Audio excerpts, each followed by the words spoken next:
Hello and welcome to the Football Social. It's our second stream today. We've just done one for the Man United versus Liverpool game.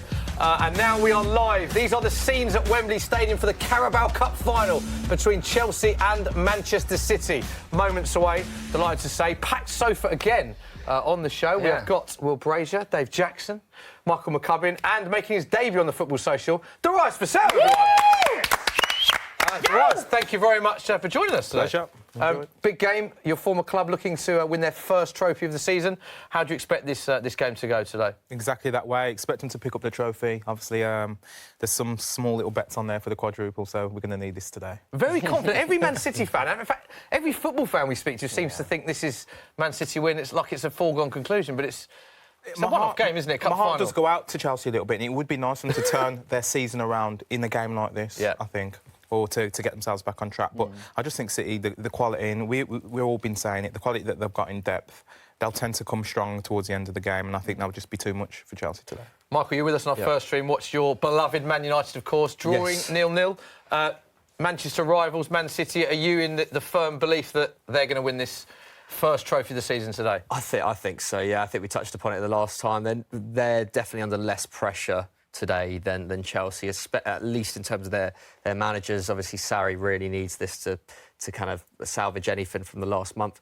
And yeah, I think this might be routine for them, to be fair. Like, I think they're that much better than Chelsea right now. Chelsea in a really bad place, and Man City are just in the groove right now. OK, we'll come to Social Corner in a minute. Don't forget, we want you guys to get involved in the show, as always. So we'll come to our Social Corner in a minute. But right now, we can cross live, delighted to say, to Wembley Stadium. Zach and James are there from Football Daily. There they are. There you are in all of their glory. Zach, just give us an insight into what the atmosphere is like moments away from kick-off now. It's intense right now. I'm worried. I think most Chelsea fans are worried. How are you feeling, James? I mean, to be fair, we've already played you in a final this season. And actually, it's two trophies. Sorry, this could be after today. We've had the Community Shield, thank you very much. I'll take that. Again, so it goes like today. City win.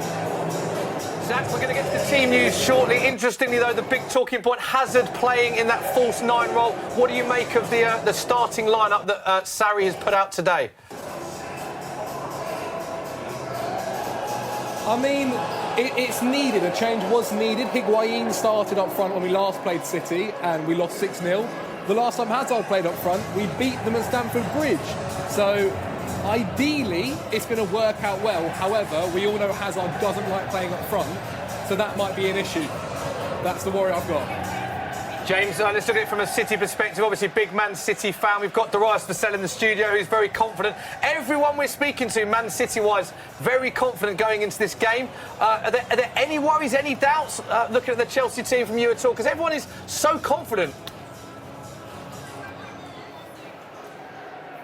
Yeah, I know. The trap is that we do get too confident and we lose sight of the fact that we did lose them earlier in the season. So I am very confident, but we be very careful. It's a final at the end of the day. Big players turn up, so we could see anything. So, but slightly worried still. OK, just finally, can we get a score prediction from you both, please? Oh, God. I'm going to say 2-0 City.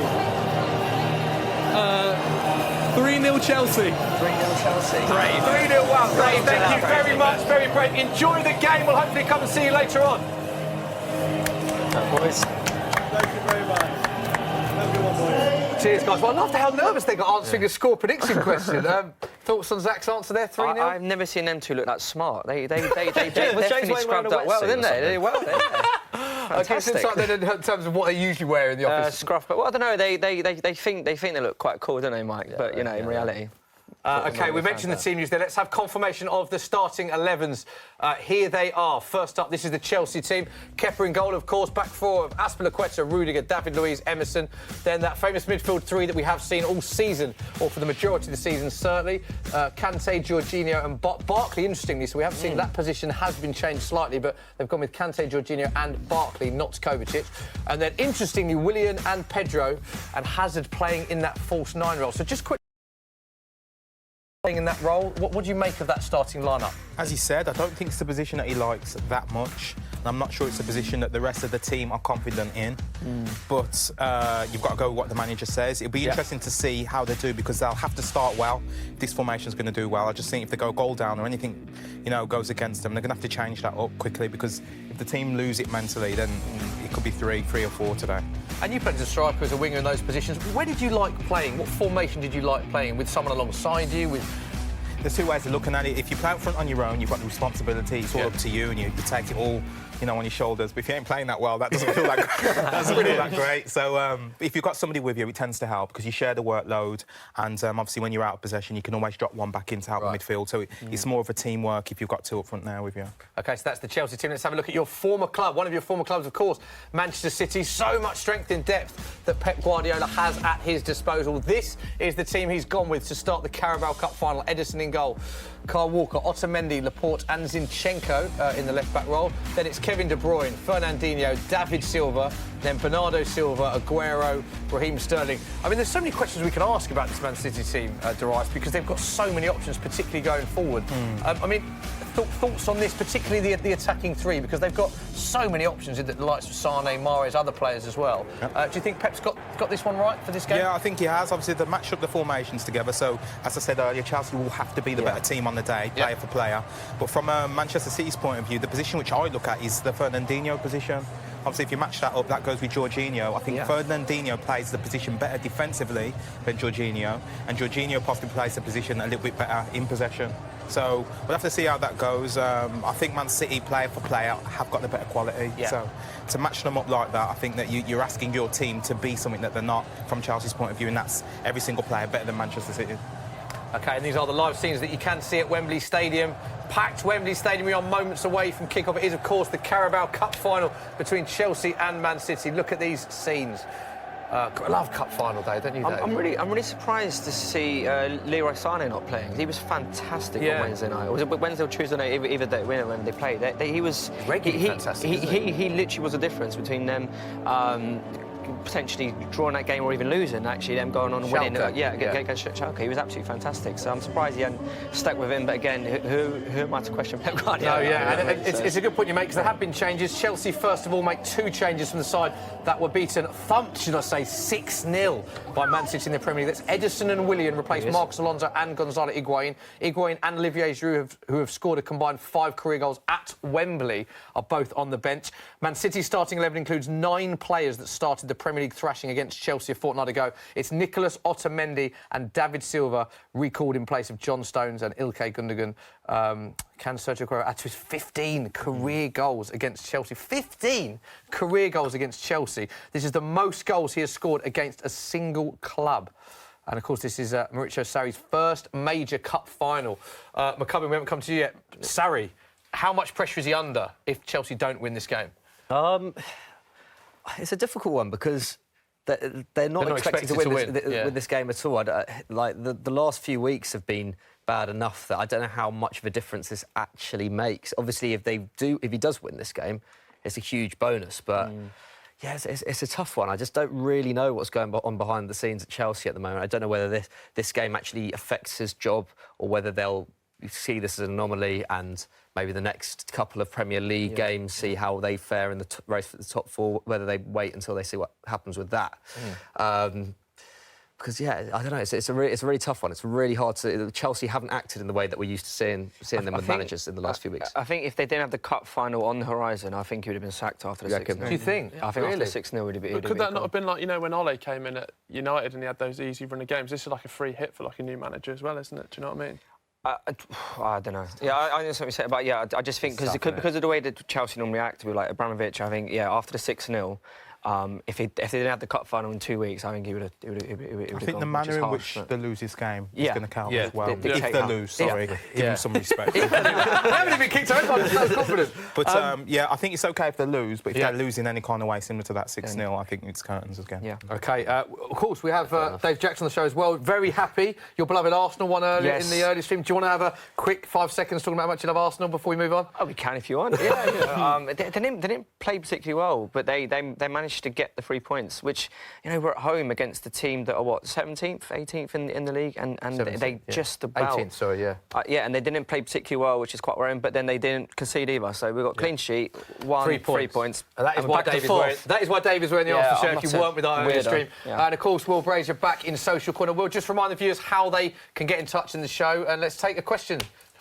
Get in touch at Soccer AM, at Football Daily, using the hashtag #TheFootballSocial. The questions are coming in, and the first one's from Josh Pilling.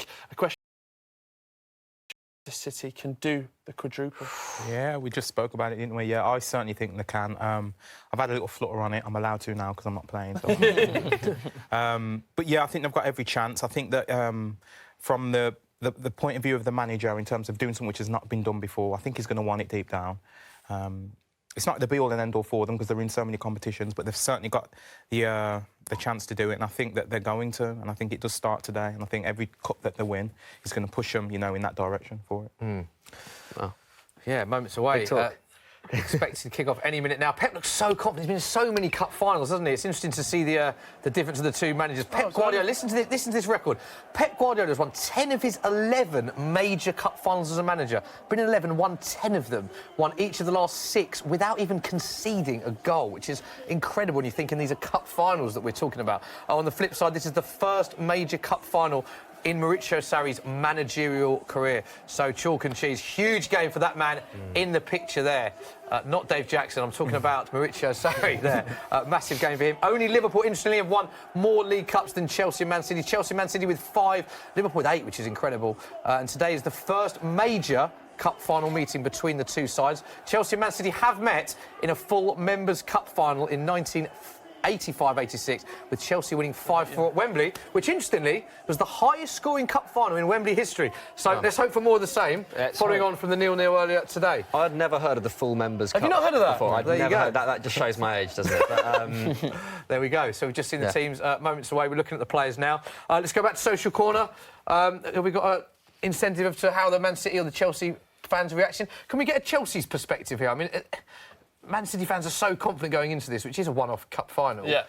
Any sort of confidence breeding from the Chelsea perspective at all? I'll be honest, Smith, no. But there's a lot of talk, obviously, about Sarri going, but it'd be interesting to get your thoughts on whether you think Eden Hazard will be there next year as well. Ooh. Oh, yeah, I've been watching him closely this season. I've worked with the younger players, so we've got to pick players out to sort of use as inspiration. OK. So Hazard has obviously been one of those players, and we're watching closely. He just looks like he should be somewhere, and again, with all due respect to Chelsea, somewhere better. Yeah. There isn't that many better than Chelsea. You're talking a small niche. But I definitely think someone's going to look to pick him up. It could be abroad. There's no reason why he couldn't play in Real Madrid or a top team abroad. And I was just thinking, like, what does Pep think when he watches him and he sees him? Yeah. I mean, where would he play in the Manchester City side? Obviously, that's the question. But he's certainly got the quality to be in a side like that. Do you think the transfer ban, big news we saw this week, Chelsea 2 windows banned from signing players. Of course, they have an incredible amount of players out on loan. Do you think that will affect whether Eden Hazard is there next season at all? I think it could affect whether Sarri's there as well, but yeah. Really? Obviously, Sarri's got his own issues and his own problems. But yeah, Eden Hazard, if they're not bringing players in to bolster the squad that he can play better football with, then that's going to be a major problem. What we see right, kick-off has just happened. There's been an injury after 10 seconds. I mean, weird. Probably not even 10 seconds to rise. What's happened here? Talk us through this incident. It's very bizarre, isn't it? I'm not sure. He's all right. Jorginho's gone in with the old shoulder barge. Jorginho's gone in with a bit of a shoulder barge, caught Aguero. Set his stall out for the game. He's won a free kick, though, so... Caught Aguero, and it's been First a free kick challenge. after probably 5 seconds, Make sure that he knows John you're Moss, there. the referee. Love John Moss. Do you love John Moss? Yeah, just like should be everyone's like sort of granddad, shouldn't he, John Moss? Just that sort of like cute old man. We are underway finally. Aguero is luckily is okay. That would have been one of the quickest injuries I think we've ever seen in any match, isn't it? Dave, this was a game a bit similar. You mentioned it earlier. This game last season, the cup final. Yeah. It was Arsenal. Wenger was under a lot of pressure against this Man City team, this Pep Guardiola, and a lot of people thought this could be Wenger's, chance getting the trophy. It's a bit similar with Sarri, who's under pressure, and ultimately Man City made short work of Arsenal in that game, didn't they? 3-0. It was. Cheers, mate. No, I think there is a few similarities because both managers were definitely under pressure at the time. It's weird. Like, I remember the cup final last year. We actually didn't start that bad. No. And then we had a few chances to take the lead. We didn't, and then Mustafi just fell on the floor and let Aguero run through, and that was basically Great goal, the game. Yeah, it was a really good goal. And I think that's the kind of thing. If Chelsea are going to win this, they are going to have to. All them players are going to have to be at the best of their ability and kind of hope that City have a bit of an off day. But I think City just have a few too many gears to go through, to be honest. I can only see one winner. So we are first couple of minutes in. Any questions from Social Corner before we get into hopefully goals galore, Will? We have got a striker in the building, Darius. Who do you think will finish top goal scorer this season? Good question. In the Premier League? That is. Tough question. Straight in on the Football Social, Darius. We need your thoughts. I've got to go for Aguero. I just believe he's in such fine form. He's got every opportunity to keep that going, continue that going, that momentum. Yeah, so I'll go for Aguero. Do you think if Kane hadn't had that long injury period, that he'd be favourite in that role? Yeah, I think so. Yeah, he scored straight again yesterday, didn't he? Yeah, definitely. He's got it figured out, hasn't he, this season? So he would have been up there if not leading it. So I think the next best is Aguero. I'm not sure who else is up there. Salah's up there. Salah, yeah. Aubameyang's up there. There's a lot of Shay Adams. lot of good players. I believe that our floor manager Mark is coming in again with the team. Thank you very much, Mark. Thank you, Mark. Thank you. Would you like a tea or coffee, Darius? I would like another caramel latte if I could. There you go. One caramel. Can I have a tea with milk, please? Mark and McCubbin, what would you like? Water again, please. Yeah, just a water. There we go. Look at that. Straight in. I'm going to be honest, I didn't realise that caramel lattes were even on the... Did you not know that? Would you like one, Dave? This is the worst instant coffee that I've ever drunk. Straight in with a caramel latte. There we go. So, quiet point in the game, a few minutes in. As well as taking questions from social media as well, we will be updating with all of our in-play bettings, courtesy our mates at Sky Bet as well, so we will be updating you with them as the game goes on. But don't forget to get your questions into our fantastic gentleman in Social Corner who's been with us all season, Will Brazier, at Football Daily, at Soccer M. Get your questions to us. And also get your questions for Darius as well for half-time. Yes, We'll be quizzing you, Darius, on your career and your players and managers you've worked under. Yeah, it's worth pointing out, Will is a... I don't know if we told you this when we booked you. Will's a big Birmingham City fan. I was warned about it. Yeah. Sorry, separating us. It's over there, yeah. And he will crowbar in a Birmingham question at some point, probably. Definitely. Yeah. No doubt. So, McCubbin, whilst before we get into this game and the goals that come, let's just literally reflect on the first game we saw, because obviously Man City would have kept an eye on that. It's a huge game for Man City in the title race.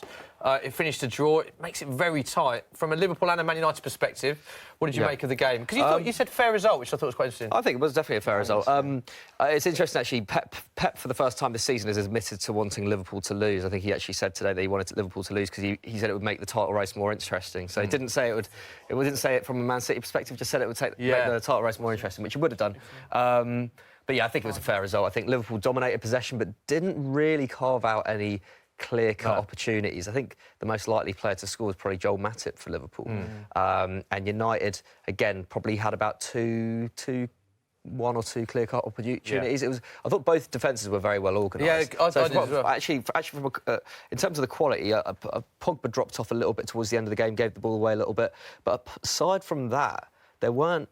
I couldn't pinpoint any players who really had bad games. And even then, Pogba, I think, had an all right match. There were no real bad performances, and I guess that kind of showed there was just no weak links in either side. But fair result. But disappointing not to get a goal, but disappointing, for the sake of the stream, that there was no goals, no one wanting to click on a 0-0. But I think I'm happy with the points, to be honest. The fact that still unbeaten in nearly 2 months now is pretty remarkable considering what was going before. And Darius, from a Man City's perspective, 0-0, the title race is wide open. I think it's a point that separates Liverpool and Man City. Obviously, Man City fans would have certainly kept a close eye on that game. Of course. Well, who do you look at as favourites to win the league now, in this moment in time, out of Man City and Liverpool? It has to be Liverpool, considering where they are. It's theirs to lose. Right. Okay. Yeah. Even though it's only a point, it's very small. I think so. Yeah. It's not a lot, but it is there, and I think that pressure is different from chasing it and saying we want to go and win it and grab it and take it off you. I believe it's different. I'm not experienced. I've never lifted the league trophy, but looking at it, I just think that to take it off somebody, and I think that it harness more team, ethic rather than you know, let's not lose it, lads. You know? Yeah, and we had Luis Garcia on our earlier stream. It was a fascinating insight from him, from his time at Liverpool. And he said he looks at it as a two-horse race now because of the result that Spurs had yesterday. Are you in the same? I mean, Spurs are only... You know, they're still in touching distance with games to go. But, I'm a Spurs fan. Clinging on to a bit of hope. I do think but is it a two-horse race for you, do you think? I think quietly Spurs are always going to be there. They're just always going to be there and thereabouts. And if we do have a run in the last 4 games where it's been turned on its head a little bit, I'm pretty sure Spurs can be there and thereabouts picking up the pieces. I'm not sure whether they can win it, you know, but I think saying that all along, because I don't think they've ever really said we're going to win it, it's kind of kept their own. They've never been top at any point.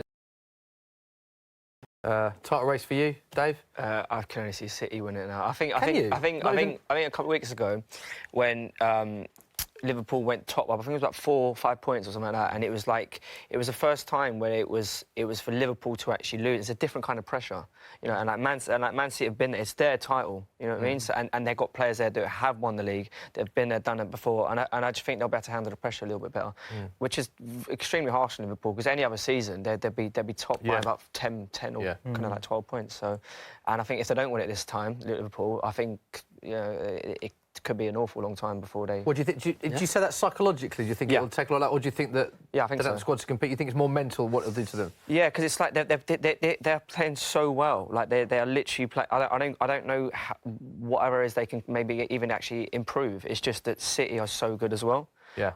As I said, like any other season, I think they'll be top by at least 5-6 points. Yeah, looking at the table now, Liverpool, that point does take them top, 66 points from 27 plays. Man City on 65, Spurs on 60. So it's only 6 points separating the top 3.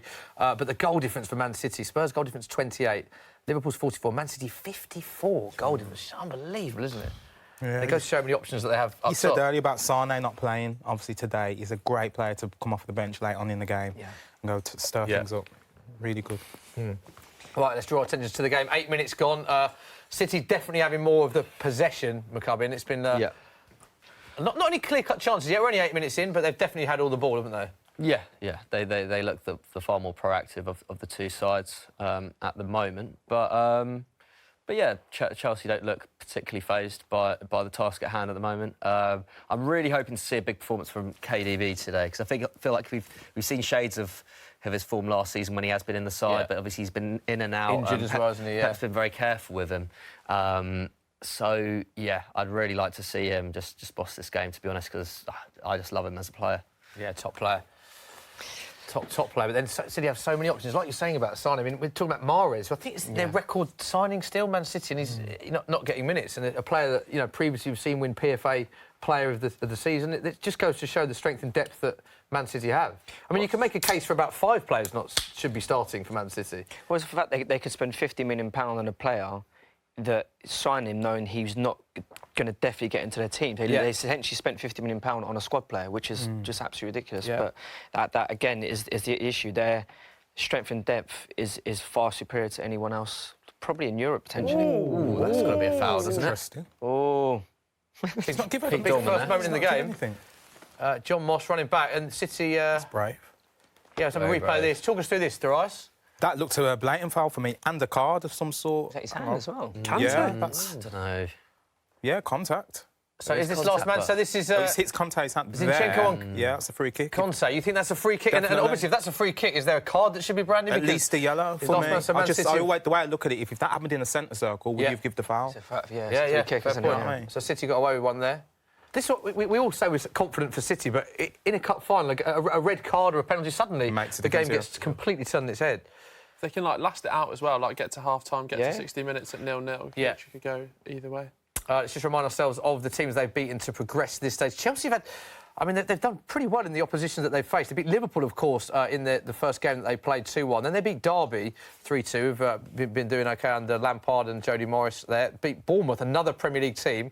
Then over 2 legs, they, of course, famously won the penalty shootout against Spurs. So Chelsea beating some big teams in the build-up. Man City, slightly easier route, you would say.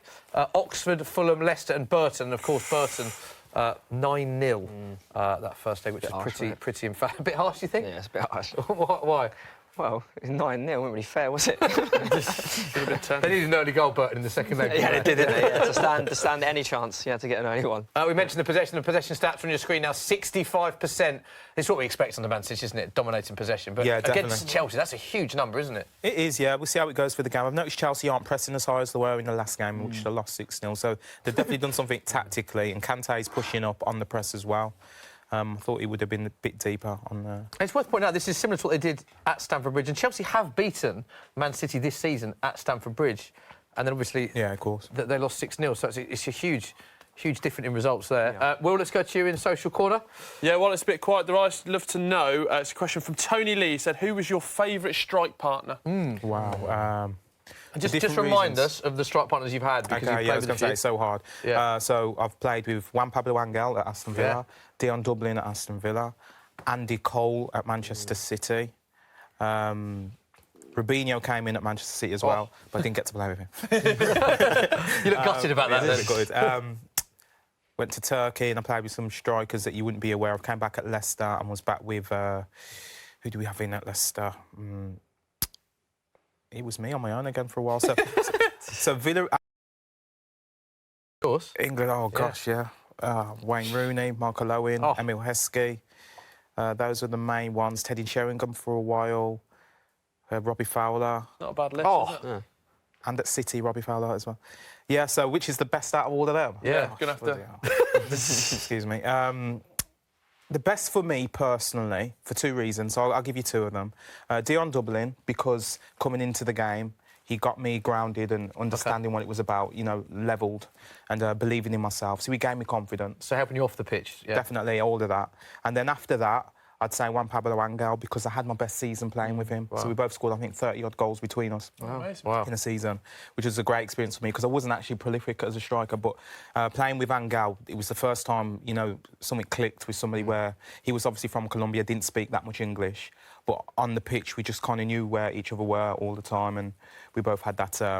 sort of understanding, which is the first time I had that. I had a great partnership with Andy Cole at Manchester City, but it only lasted 6 months because he picked up a knock towards the end of the first season. So I think we got something like 15, 20 goals between us before Christmas. So that was on its way to being really good. Was a big part of that in that day, because in the year that you played in, a lot of teams played with two up front. Obviously, it's very different now because teams play with a 9 or a false 9 or wingers, etc. But a lot of teams played as a partnership. Yeah. And a lot of players that we've spoken to, it's interesting that you said it's about the understanding, the telepathy, almost. It's not necessarily the best striker that you're playing with, it's the understanding. Is that how you found it in your career? How it works with the team. I knew what my job was, I knew how I could benefit the team, and my strike partner sort of filled in all of the gaps, and vice versa. So if you put me up front with a striker who's better at doing my weaknesses and I'm better at doing their weaknesses, I'm sure there's a different way to say that, but that kind of cancels everything out and it gives you that opportunity. And out of possession, as long as you've got one dropping back in, it makes up for this idea that you're losing out of a midfield player if you played the two up front. Yeah, it's interesting because we had, when Michael Owen was on Soccer M, and we listed all the strikers he played with, obviously for England, Real Madrid, Liverpool, and he said the one he enjoyed playing the most with was Emil Heskey, and I think a lot of people were surprised, but he said his game, the way that Heskey played just fitted Michael Owen's game perfectly, and it's all about what you were saying, the understanding, and I think Heskey did a lot of Owen's, the ugly side for Owen, and Owen scored the goal. Heskey took a lot of stick as well for Owen, I think. Owen was scoring his goals. Yeah, Heskey did all the hold-up play and all of that. So, interesting. Mark Vella is back with more teas. Thank you, Mark. What have you got here? Caramel latte. Caramel latte. Thank you very much. And there's a tea. Thank you very much, Mark. We're going to start paying him soon, the amount of airtime he's had on this show. Not a lot to talk about in this game so far, McCubbin. I know you've been keeping a close eye on it. Keep a bit of an eye on it, yeah. No real chances, but Man City dominating possession. Yeah, Man City doing what they do best, isn't it? I think, Fernandinho kind of just controlling the tempo of the game. De Bruyne kind of trying to lose Barkley here and there. There's really nothing much to say, to be honest. The Chelsea are keeping their shape quite well. I think this is the thing. As long as Chelsea keep their shape, it will be relatively difficult for the City to break through. But there will surely come an opportunity. Equally, as we saw with Kante, who probably should have won a free kick earlier. Yeah. Like, City are not completely unstoppable at the back either. I think that's one area where they may have regressed slightly since last season. I think their defence has been found out a little bit more this campaign. Maybe it's because Kyle Walker's performances haven't been quite as tip-top as they were last season either. really rate Laporte as a centre-back, but for whatever reason, they're just not quite as protected back there. It really is anyone's game. I think we probably would have expected to have seen 2 or 3 City chances by now. But you mentioned Aymeric Laporte there, just graphic, making his League Cup debut, interestingly, in a final, which is just because how good Man City are, you make your debut in the Cup final. And our first price boost is on your screen now. You can see at the bottom of your screen to get the correct score. Man City 3-1 in 90 minutes. That was 14-1. It's now 16-1. So if you think Man City will win 3-1, interestingly, that's in 90 minutes.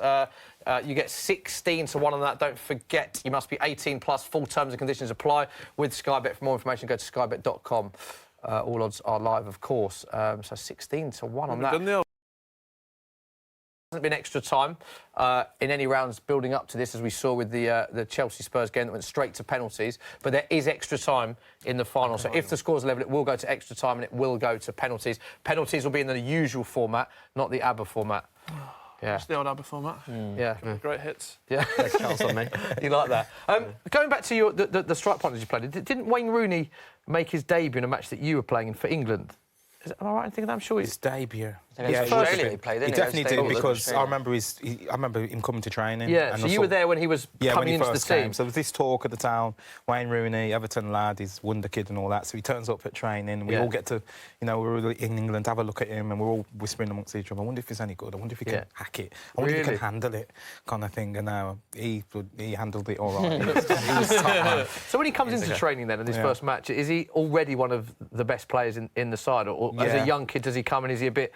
The way it works, I think, and especially in England, if you come into the England setup amongst the team that are used to each other and know each other already, if you come in there confident, demanding the ball, wanting players to pass you the ball, as opposed to being quiet and feeling it out and wondering what's this about, if you come in confident, it just says a lot about you as a player. And he came in confident, and he was only young. He would have been the youngest one there, and he was the one demanding it. He didn't need no time to settle in, and he was scoring goals left, right and centre. David James was in goal, picking the ball out his net all of the time. And he was a good lad as well. He's very... easy to get along with, so the banter on the bus, he was a part of that as well. So he settled in really quickly, and I think he was on fire. We was all talking about him, Rio Ferdinand and everyone. We was all talking about him as a player, saying, gosh, he's a top man, top player he is. And that was from the first day that he came in. Really? So. It's interesting as well, because you could mistake that for cockiness if you want the ball and you're loud and you're a junior player. So it must be quite hard as a junior player coming into an England setup. If it is called cockiness, then I advise you to be that, because what it is, you'll miss a moment, you'll miss your moments. If you get an opportunity like that at England level or international or even first team level, you've got to go out there and do what you can do, demand the ball, show people that you're brave and you want the football and you want to go and express yourself, and he certainly did that. Yeah, top player, and what a career he had. When obviously you were in that squad who went to the Euro 2004 in Portugal. That was when obviously he kind of announced himself to the world and whatnot, and suddenly, like within 2 weeks, he was just being talked about so much. Like, was there like did you get a sense of that when you were actually there as a squad? Was suddenly was the pressure suddenly all on him, or? I wouldn't say the pressure, but there's the belief in us as a squad that having Rooney in the team meant, and the way that he'd come on, the wonder kid, and we'd all been around with the Owen days when Owen came in as the wonder kid, so it was like Rooney's turn. We thought, this is our tournament. We're gonna win this. Rooney's on fire. He was playing really well throughout that tournament, and then that was the tournament when we got the broken foot, wasn't it? Yeah. He got that injury in the quarterfinals. He was on fire as well. Yeah, he was on fire. He really was. I think just bringing back memories of I remember that tournament. That tournament with Rooney, it was the first time I remember from an England point, I'd seen teams scared, like genuinely scared of an England Owen had a bit of that, didn't he, in 98 when he burst onto the scene. There's a bit of that of chance for City. Not a lot of chance we've spoken about in the game so far, guys, is there? All Man City, but Chelsea, 20 minutes gone in the recent game, they're almost out of it. City scored so many early goals. It's interesting that the way Sarri set this one up, certainly a lot better than the last game, Dave, anyway. Well, yeah, it's when they get... Well, obviously it is like the cup final. I think what Chelsea's saying is if you're going to win this, City, then you are going to have to actually beat us, rather than us giving you a couple of cheap goals and we're basically going to be out by half-time.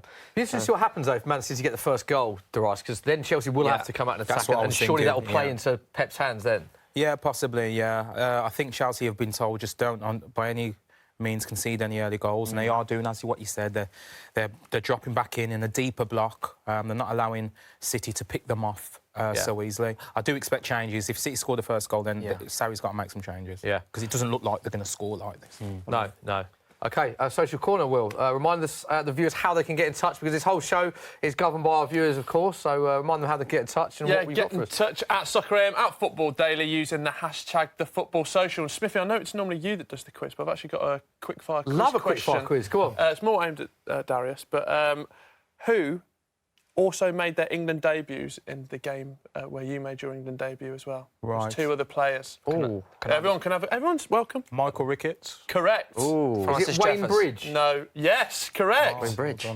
Look at that. There we go. Striking combination between the two. Disappointing, because that was a really good... Well done. Yeah, it's a really good... That was supposed to be 15 minutes. Zoom in on the handshake there, because that would have been wide. There we go. That's 15 And didn't you minutes. score in your debut, Darius? Yeah, With a I did. bicycle kick? I think, I did. So, I mean... Darius Vassell makes your debut for England, one of the proudest moments in your career, and you score with a bicycle kick. Sum up your emotions then. I mean, that is kid's dream, isn't it? Yeah, it's beyond the dream for me. Just crazy, absolutely crazy. And I think my career, or whatever career that I had, was a lot down to that. Everybody asked me about that. Yeah, definitely. Really? Wow. Gave me confidence. I obviously played I played 21 more England games after that. Yeah. And as you said, I made my debut that game. I was never promised in terms of, he's going to be the next best this and the best that. It was one of those games where they have a little feeler and have a look at some players which are doing well, just to see what they're about. Yeah. And it gave me, Sven, that confidence to carry on picking me. And obviously, the more England games you play, the better you get, the more confident you get. And I managed to move from Aston Villa to Manchester City on the back of it all. And I think, that goal really sort of kick-started my career and let a lot of people know in the world, more than England, that I'm a player and I'm there. Defining moment in your career, I would that say moment. so, yeah. What was it like to work with Sven as a manager? Because obviously we heard many different stories about him, but what was it like for you as a manager? Yeah, he's a character, really well respected, certainly by myself and by the players that I was around. Easy to work with. I always remember him saying, don't worry about the England setup and how difficult you think it's going to be. Just do for me what you do for your club. And I thought, OK. You know what I mean? So if you think about the way that he picks his teams, whatever players are doing for their teams, he sees how that can fit into an England team. And for me, it made it a lot easier, because sometimes you get managers who will be tactical and say, I want you to do this at this moment in the game and be there and be this, and meetings and meetings and meetings. Whereas for me, my job, although we had a lot of meetings still, was very simple, because I knew my job inside out for Aston Villa. I wasn't always doing it great, but I knew what it was. Very honest. Yeah. And you must have enjoyed that. That must have... it freed me up a little bit. Yeah, it freed me up a little bit. I wouldn't say at the time, but now coming out of the game, I was a nervous player. I think a lot of them are, and they won't admit it at the time, because you don't like to admit your weaknesses as a player. You want to be strong. And when you say nervous, you mean on match days? You mean the butterflies? What? Butterflies and worrying about not playing well and trying to make sure that you don't make mistakes. All players are like it, trust me. They don't want to make mistakes, and I was. But him simplifying my game certainly prolonged my England career. Wow. Good question, that, wasn't it? Yeah, it's all right. A few questions. Any more for us? Obviously... we're waiting our first flurry of goals. I know, waiting for the first goal of the afternoon, really, aren't we? Obviously, Sergio Aguero on the pitch today. Where do you rank him in the kind of list of all-time strikers in the Premier League? Yeah, right now, I'm struggling to find somebody to take him off #1 spot. Right now. Yeah. But at the same time, there is some quality there. There's a lot of quality there. There's loads of different players with different attributes that are able to score goals. I think for me, though, I do set him as like the baseline, especially when I'm coaching. Yeah. In terms of if you can look at him and what he does, similar to someone like Luis Suarez. Just got a knack, and we give it the term being in the right place at the right time, but that's an actual real thing. It's like you can actually know where to be, and he's got a knack for it and a timing for it as well. So he's not only in the area, he's arriving at the right time, because if you think a striker's got to be in the right area at the right time, then from a defensive point of view, a defender's got to be in the same area as well, hasn't he? So a defender can have that skill as well. So the key with Aguero, though, is his timing. He gets there before the defender does, and that's what makes a difference. So he's my #1 for now, and he's been doing it so consistently as well. Yeah. Yeah, I've got his stats in front of us. They're amazing. 10 goals in his last 7 appearances. This is just against Chelsea. We mentioned how much he loves playing against Chelsea. 10 goals in his last 7 appearances against Chelsea, including 2 hat-tricks. His 15th treble in the City shirt, that was. 10 goals in his last 7 in all comps. Club's all-time record scorer with 223 goals in 323 games, which is an amazing return. 160 goals in 229 Premier League appearances. joint top Premier League scorer. I mean, the stats just go. There's even more that I can read out. There's just so many. With obviously he's won trophies there. He's scored winning goals to win the Premier League. He's just a complete player, isn't he? Yeah, and that's growing. That stat list is growing. There's no reason why that shouldn't continue for the next couple of seasons, depending on obviously what he decides or chooses to do. But he will be, I believe, the Premiership's all-time. You think? Do you think? Spain, yeah. Taking Alan Shearer's record. I think it's so. only him and Kane that have a chance of breaking that, or do you think it will be broken, Alan Shearer's record? Yeah, I think it will be broken, but there's something about Shearer that will never be broken, if you know what I mean. Yeah. I think, I don't know how old you guys are, but Shearer was like just top draw in the days, and he was different in the terms of he's similar to Kane, but Shearer scored free kicks. He scored every type of goal there was. He definitely had a knack for scoring, whereas I think Aguero's got his style. Yeah, he's not super great in the air, but he'll score a header if it lands on his head, sort of thing. But I think Shearer he will beast the defender, and you know what I mean. He'll go. He was really strong. He was steal everything, wasn't he? Headers, free kicks. Definitely. Yeah, what a player! A lot of goals still to break that. Yeah, Alan Shearer's record is so far. I think it's like 100 goals ahead of the next. Is it? It's unbelievable. It's Andy Cole next, I think. It's under.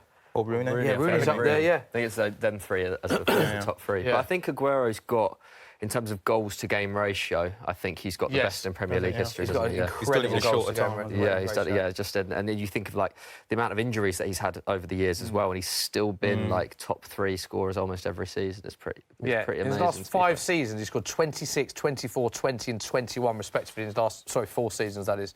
So it's set to score 20 or more Premier League goals in 5 consecutive seasons. So it's incredible. Got to go back to the game because there's not a lot going on. Not much, yeah. Very tactical game at the moment. As a City perspective, do fans start to get worried? Because obviously it's only half an hour gone, but if the longer it stays 0-0, Chelsea will be thinking, we've got a chance. No, here. I don't think they get worried so? with City. I think with City, it just takes one pass. Chance. Here it is. Here it is. Chance for Aguero. Save from Kepa. You said one chance. Yeah, that was one chance. He just takes that one little Second pass. shot in the game, though, after 27 minutes. So I think that's down to the way Chelsea are playing and set up as well. I think they're blocking those areas out. They're playing very defensively. They're all working hard. A lot of players around the ball. But it's how long can they keep that up for, and how much are they going to sacrifice that style of play for wanting to score a goal? We'll have to see. Last time these two met, Michael McCubbin, in the 28th minute, which we're in now, it was Chelsea 0, Man City 4, Chelsea 0, should I say, because it was at the Etihad. Yeah, not so long ago as well. Not so long ago. So Chelsea will be pretty happy with this, considering that. Yeah, for sure. I think they've been their match, to be honest. They've dealt with everything that City have thrown at them, which isn't a huge amount, to be fair, but kept their shape really well and look like they're just one decent ball away from breaking through the City defence as well. I think that they look pretty cohesive on the counter. So yeah, I think it could be an all right game for them. Jorginho looks more confident than he has done in weeks. Yeah, just gave the ball away then, as you said that. Yeah,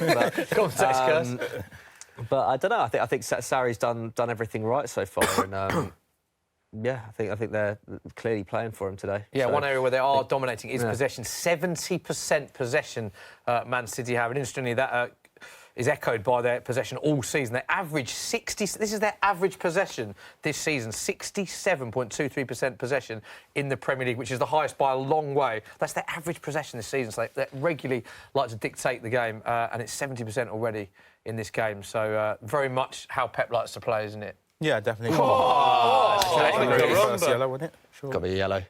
That was a strong challenge, David Luiz on Bernardo Silva, and it's not what a defender wants to get in this City attack. That is not what Sarri would want one of his defenders on a yellow card this early. But it was a yellow card, wasn't it? Definitely a yellow card. He needs to be careful because it could be a little simple thing like that, a yellow turning into a red, which changes this game and opens it all up for City. Chelsea are doing OK at this moment in time, so he really needs to keep his head, David Luiz. Dave, interesting, talking about your perspective, the Arsenal game, you said Arsenal started all right and got unstuck, shall I say, and became undone. City winning 3-0. Is it a bit similar how this has started? Because Chelsea haven't done badly. I think the issue Chelsea have got is because Hazard is the furthest forward. Once he gets it, there's no one up to support. And the thing is, when you kind of want Hazard a bit deeper to put someone in. Yeah. But the issue we've got there is, or the issue Chelsea have, is they have no pace to try and stretch anyone at the back. You know, so when Hazard gets it, he's got 2 or 3 City defenders around him very, very quickly. Yeah. So I just can't see Chelsea doing much, to be honest.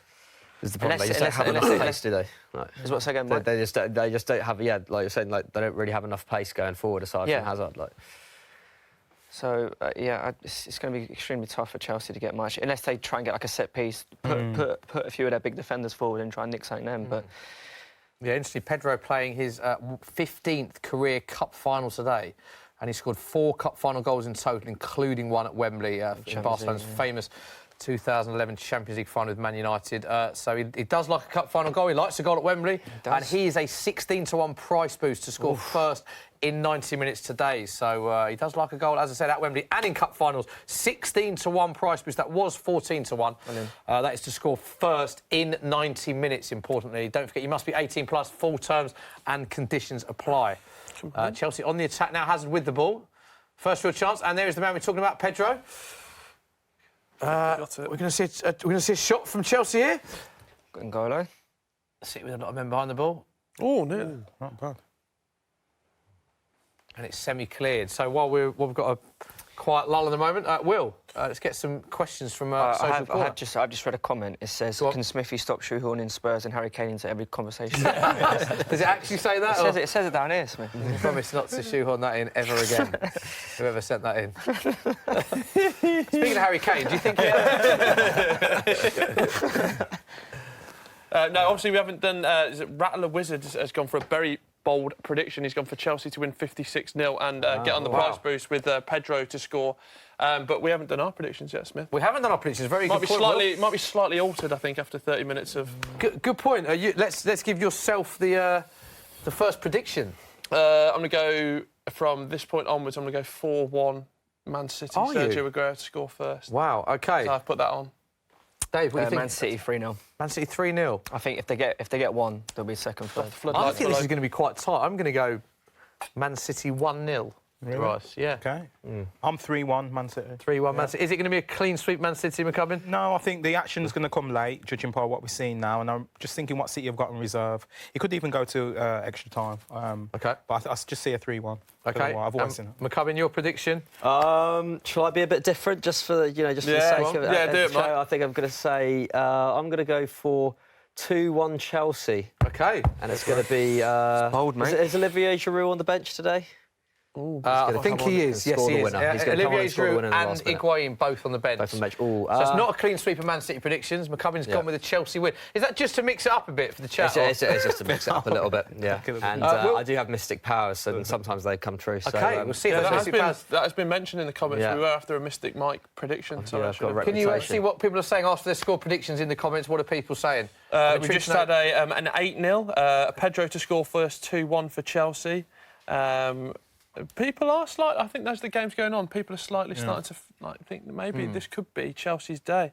But, yeah, lots of very bold predictions. 8-0, well, 56-0 being the boldest of those. I mean, that is... I'd like to get the Sky bet odds on 56. I mean, if they got a boost on that, I might put a fiver on it. But, yeah. Of course, this is the 4th meeting of the season because they did meet in the Community Shield, City winning that 2-0. Chelsea then inflicted City's first Premier League defeat of the season, winning 2-0 at Stamford Bridge. That was in December. And then City with that famous 6-0 win, which was only back in February. That's February the 10th, not long ago at all. That was Chelsea's biggest league defeat in 28 years. A few more score predictions coming in, Smithy. 4-1 to Man City. Z-Boy says 4-1 to Man City. Isaac says 2-1 to Man City. And Brian Goodman backs my 4-1 to Man City. Adrian says Chelsea to win in extra time. So That's like me, yeah. Giroud off the bench, I'm sure he's thinking as well. they're piling in now. Alex Stokes says 6-0 to Chelsea. 6-0 to Chelsea? Yeah. OK. I don't know what's going on outside, but must be something in the water. Yeah. Any other questions we've got from social, Will? Yeah, another one for Darius. We talked about strike partnerships, but who are some of the toughest goalkeepers that you faced through your I like career? that. Good question. Toughest goalkeepers. All right. Tough on the spot to think of as well. It is tough. I think of the teams I've never scored against. That's what I think. I don't think I've scored against Arsenal.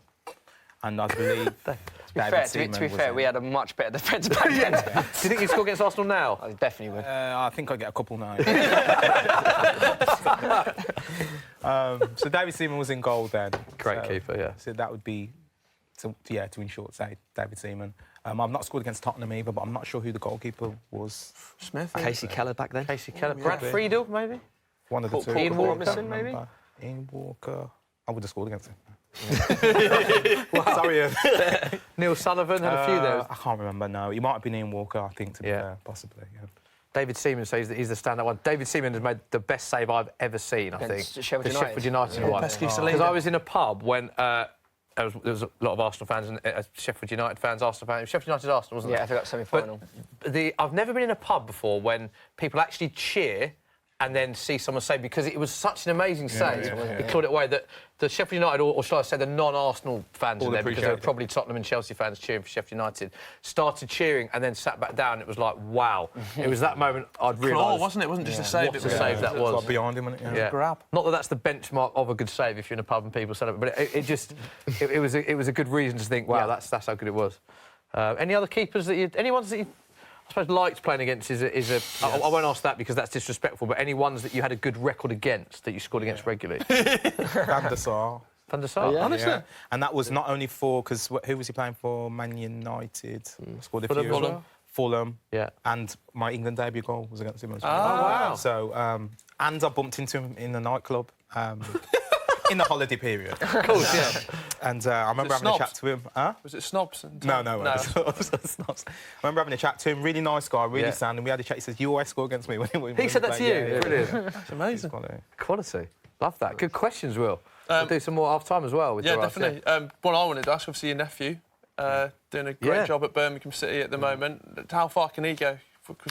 All the way, I'd say. I've spoken to him a few times. He used to live down south, so we didn't really see him each other that much. But since he's been up, we've had a chat, and he says that he used to obviously watch me when I was, playing, kind of thing. And when I watch him, I just see a very strong, very determined, player, and I can relate to that. I think it must be sunk in our blood or something. But he can take that all the way. Obviously, ability-wise, the more games that he plays, the better he's going to be. Stay injury-free. He'll be a big player for Birmingham City. I'm sure of it. Must make you very proud as well. Oh, definitely, Because a lot of people say you've got an advantage if you've got a relative that's played at the top level, but it's still a hugely small percentage of people that make it as a professional footballer. Yeah. So to have another family member that you're related to following in your footsteps must make you incredibly proud. I'm so proud of him, and I really believe... I've got this belief in him when I watch him. It's not like I hope he play well. It's like I can see this strength, and it's something I can... almost relate to. I know that you need to have that to go somewhere in the game, and for him to get where he's got so far, coming from where he's come, he took a different path to me, and some would say it was a more difficult path. He's gone through the non-league, the league teams, gone up and up and up ladders, played at different clubs, whereas I came up through one club, Aston Villa, got the coaches to believe in me, and had that kind of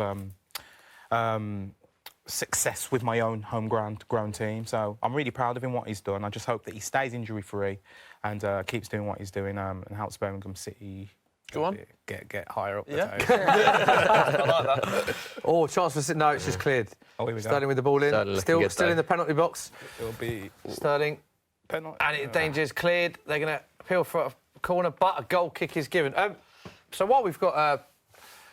goal kick for Chelsea. It's just a really interesting point that Luis Garcia made on our first stream. He was saying, we were talking about players that Lionel Messi came through when he was at Barcelona. He was in the youth team. He was talking about Xavi. He mentioned two players. There's two players that came through. Xavi on the leagues, and he was saying when he was watching them in training, there wasn't a lot of difference between the two. And obviously one of them went down the leagues in La Liga. He said you wouldn't even know him, and the other one became one of the greatest midfielders we've ever seen, probably.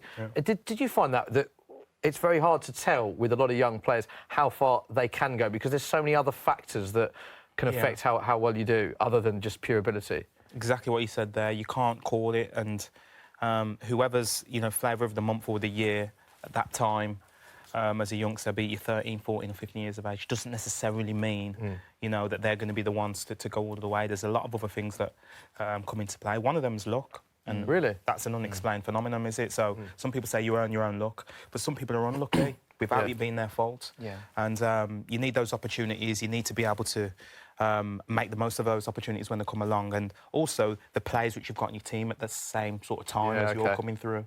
And a manager might see something in one player who's just as good as the other player, but a manager might just see something in that one for some reason. Because we're human beings, we're not robots as coaches. And it's like I've got to stop doing this as well as a coach.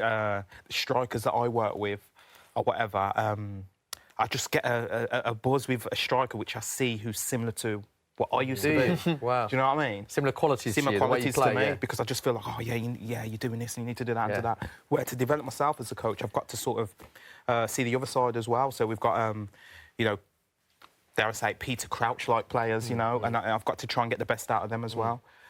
So coaches do it. They don't mean to. And sometimes that might be the difference between making it or not for the coaches that are making the decisions on players. Wow, interesting. Is there a like a particular player from when you were coming through the ranks who kind of fell by the wayside?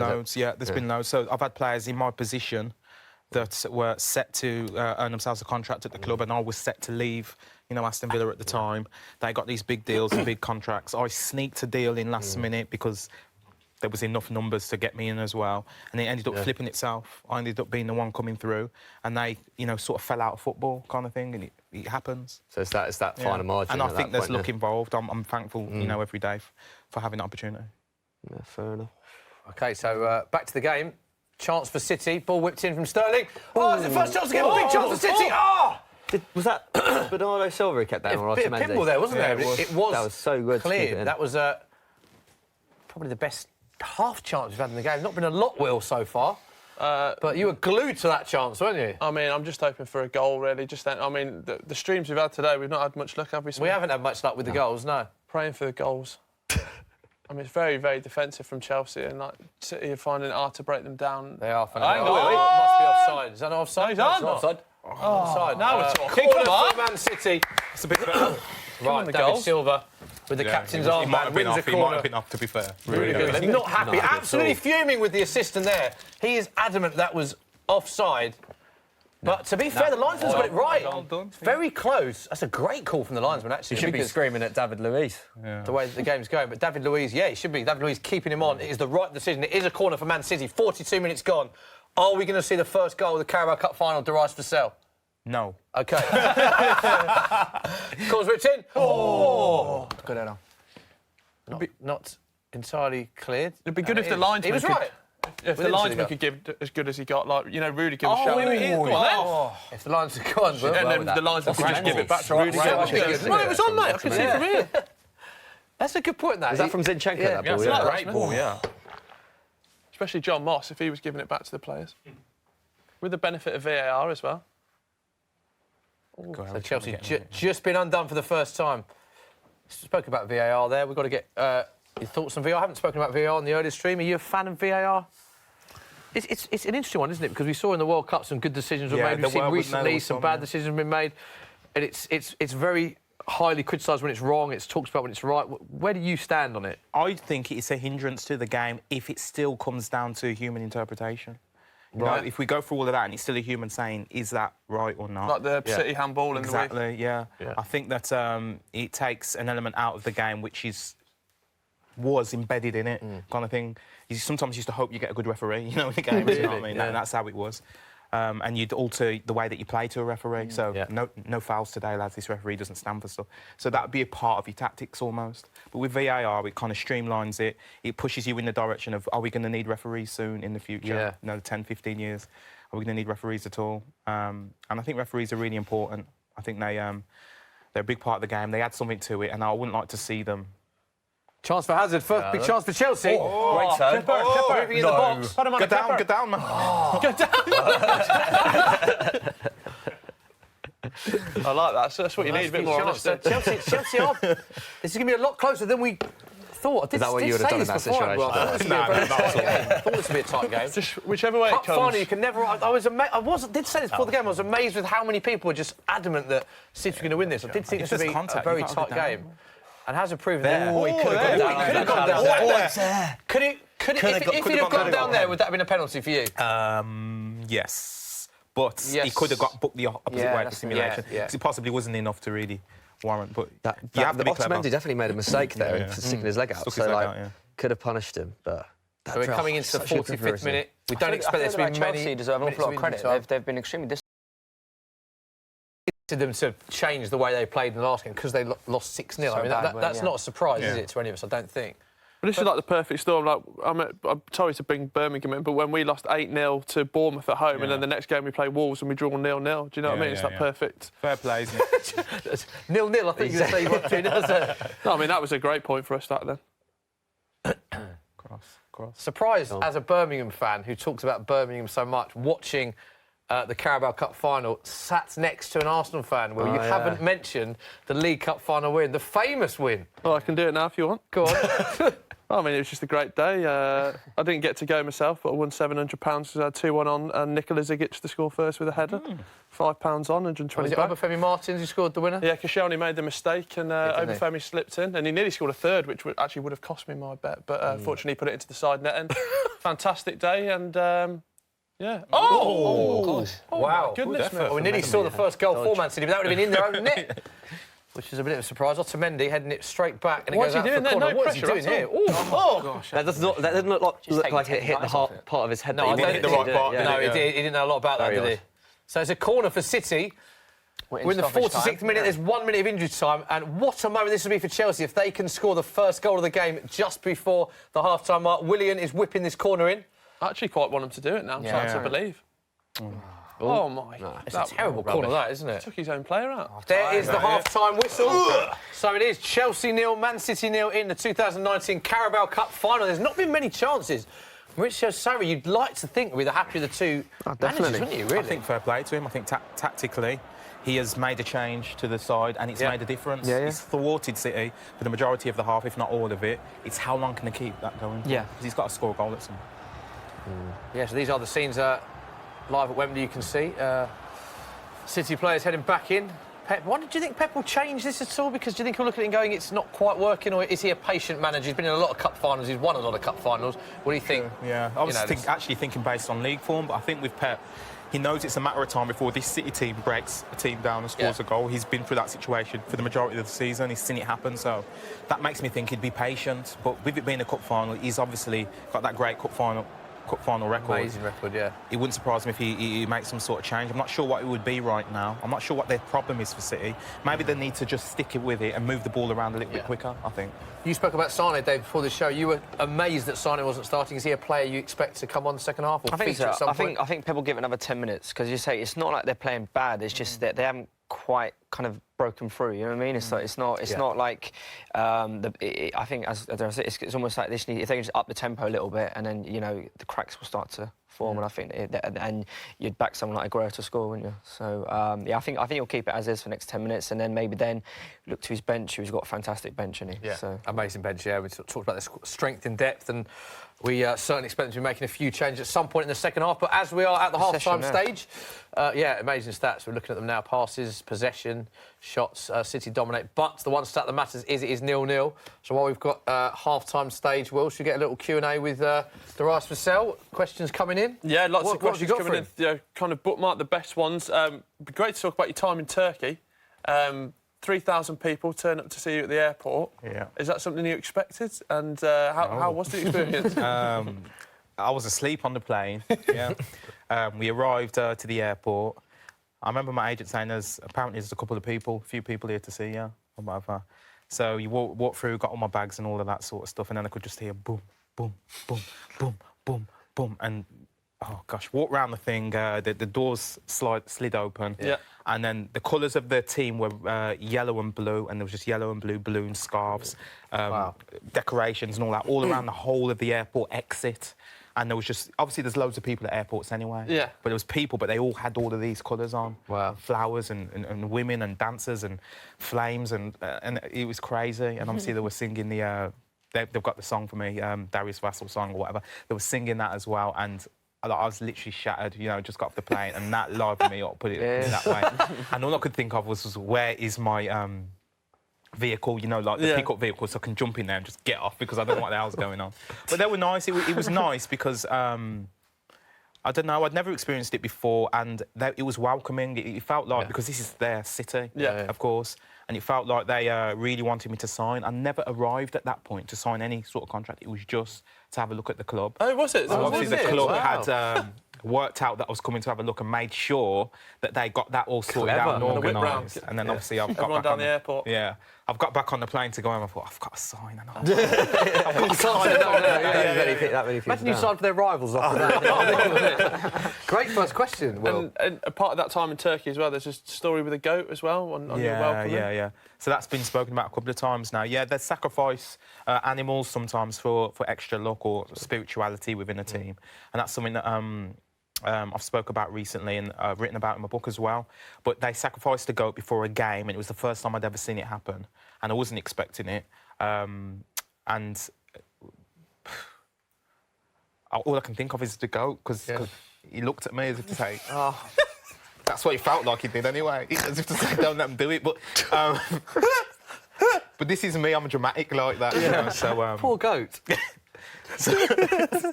I got into it. It was a team thing. I got into it with them, and I watched and I learned and I took it in, and I tried to accept it as that's something that one of the things that they do over there. So it's just a spiritual thing that the team does. But as I say, you can take humour from it and you can see it for what it really is as well. And it was probably a bit much, to be fair, in terms of winning a football match. Why didn't you, go out there and try and play well? Yeah. Do you know what I mean? But football, in a sense, over there, it's all they've got in a way. Yeah, and I think it just showed the meaning, over there of football to them. And, we sometimes say it's crazy over Turkey, it's crazy out, the fans are crazy over there. That was definitely kind of a highlight of how much they really, love their football and how passionate they are about it. Yeah. Good questions. Right, we'll come back to Darius, but we can now cross live to Wembley because James, Wayne and Zach Jalab are at Wembley Stadium half-time stage. No, we just lost them. We just lost them, but they will be back again. Maybe they've gone for a half-time pie or something, but we will get them back as soon as we can. So let's carry on the chat with Darius then.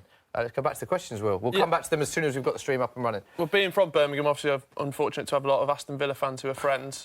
Still call them friends. My one friend, Zach, told me about a story when you were playing in, I think it was 2002, and you had an ingrown toenail. Oh, gosh, it's all coming out. Yeah. And you tried to deal with it yourself. Yeah, I did. Can you tell us a little bit more about that? I had a go. With what, though? With a drill, but not a black and decker drill. Let's put the paintings up drill.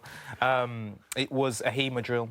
Other drill bits are available. The funny thing about it was at the time, because it was a drill, and at the time when Graham Taylor, God rest his soul, told the story to the papers, for me, Darius has drilled his toe himself with a black and decker drill, and I'm like, oh, God. So I missed 2 games with that. But basically, the truth is, I did try and drill it with a HEMA drill, it's called. Right. Which was given to me by the medical staff to have a go at it myself because I couldn't take them doing it. But I couldn't get through. I couldn't get through the nail because it was that painful. So your advice is to young people, don't try and drill your own toe going forward? It could be, yeah. But... No, I'm hoping you'd say agree with that, but I tried to drill my toe, but couldn't. Right. So it wasn't me trying to drill it which caused the problem. The problem was there already. Yeah. That's the reason why I couldn't. It was infected under the nail. Right. And I don't know if you've had an infected nail before, but if you push anything I have on actually, there, yeah. it's excruciating. Yeah. So I drilled my toe. I'm all right now. OK, good to hear. Right, we can now go on that note. A great crowbarring from drilling your toe to James, Wayne and Zach Jalab, who are at half-time. Zach, we just heard an amazing anecdote from Darius Vassell there. Let's get back to the game. As a Chelsea fan, you must be pretty happy with that first half. I mean, I'm pretty sure we've had like 2 shots max, but it's been okay, thankfully. Hazard's had a bit of the ball. I mean, it's been a lot of defending, to be honest, and just hoping we don't concede. But I was 8-0 at the moment. We were close at the end as well. I mean, we've got to be doing better with corners. Every time we get a corner, we seem to keep going front post, and it's never working. And what's the definition of insanity? You keep trying something over and over again, you're going insane. James, just get your thoughts, Man City. Obviously, last time out, a very emphatic win, 6-0. A very different game, this one. Do you expect Pep to make any changes second half? I don't think so. I think he should keep going how he is. I think we're not playing badly. We just haven't had the clear-cut chance so far. I've been happy with the performance so far. It's obviously nice to get a goal. I wouldn't say we've been that risky at the back. Usually Otamendi's a bit of a liability, and he seems to be playing all right. Apart from that header, had me a bit scared because I couldn't see from here if that went in or not. But I don't think there'll be any changes. I think the team's doing pretty well as it is. Zach, what do you make of? We spoke about Hazard is in that false 9 role, which he's sometimes playing. How would you assess Hazard's performance, and do you expect Sarri to tinker with it at all in the second half?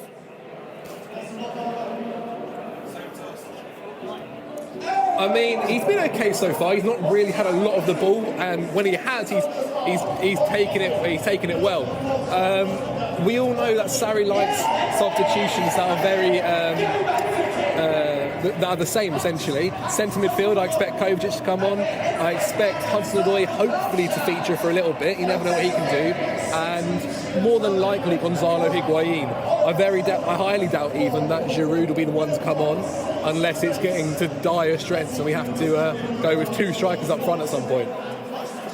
Cool. Thank you very much, guys. We'll come and join you at the end of the game. Enjoy the second half. Stay friendly if one of your team scores, and we'll see you very soon.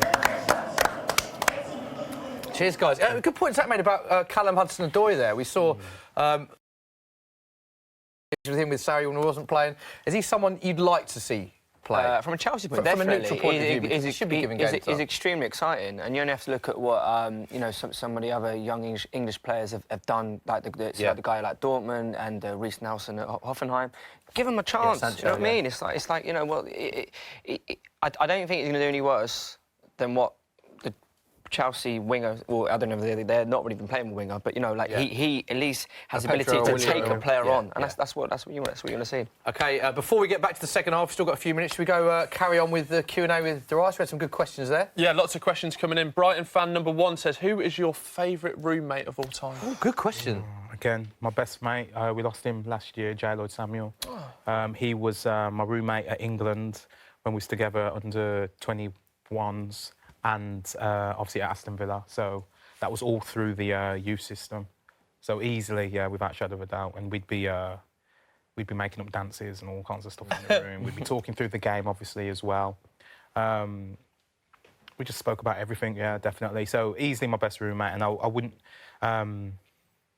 volunteer to have another roommate, you know, since obviously losing J. Lloyd.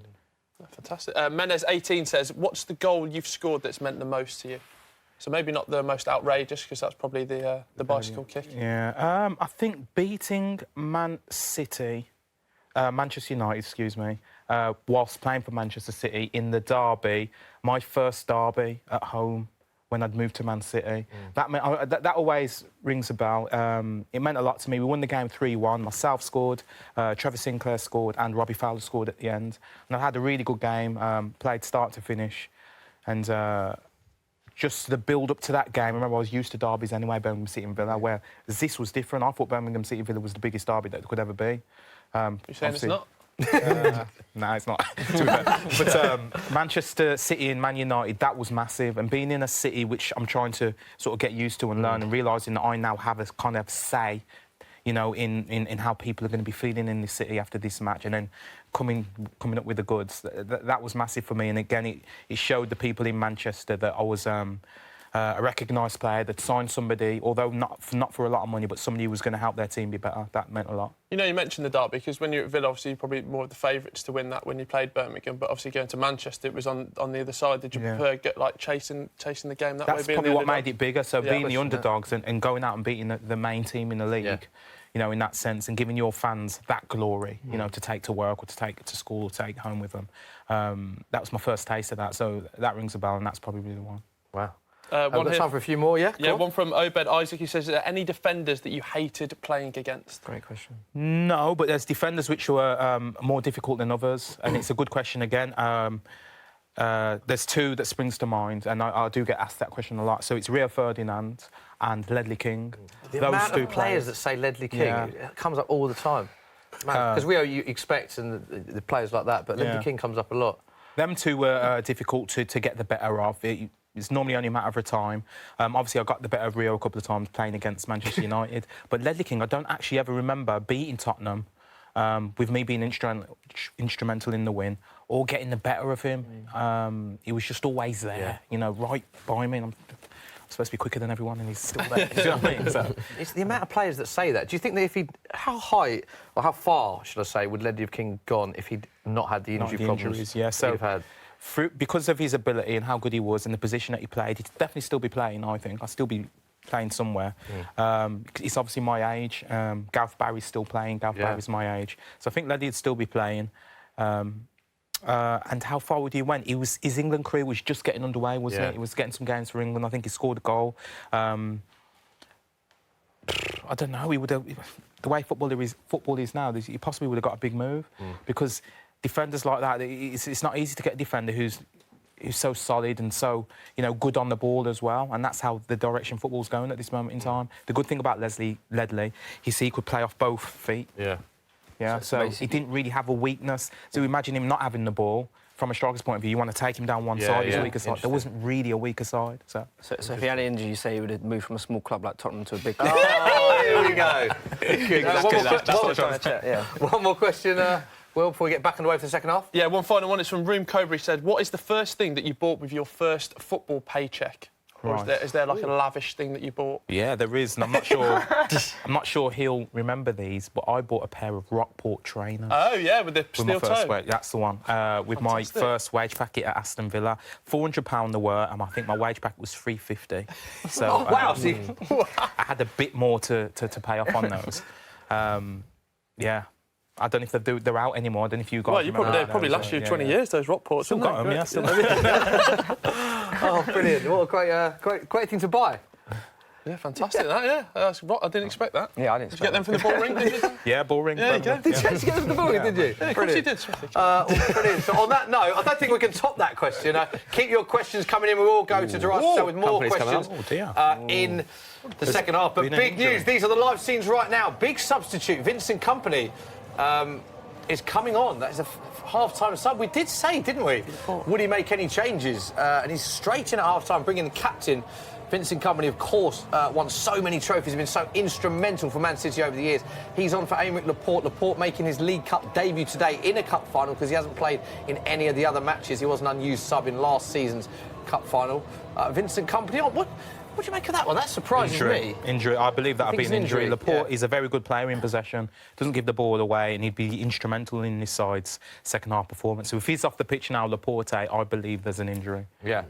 So I like rate Vincent Kompany in terms of one of the best defenders in the Premier League ever, right? Do you? But if I'm Eden Hazard now, I want to be running at him. Getting at him. Yeah, just trying to get him to commit, basically. Yeah. You get some free kick. You think Eden would prefer to be running at him than Laporte? I think so now. Even though, as I said, he's still fantastic. Been generally one of the best defenders ever to play in the Premier League. But he's getting on a bit now, isn't he? Yeah. Still not signed on, has he, for next year? Oh, is he not? No.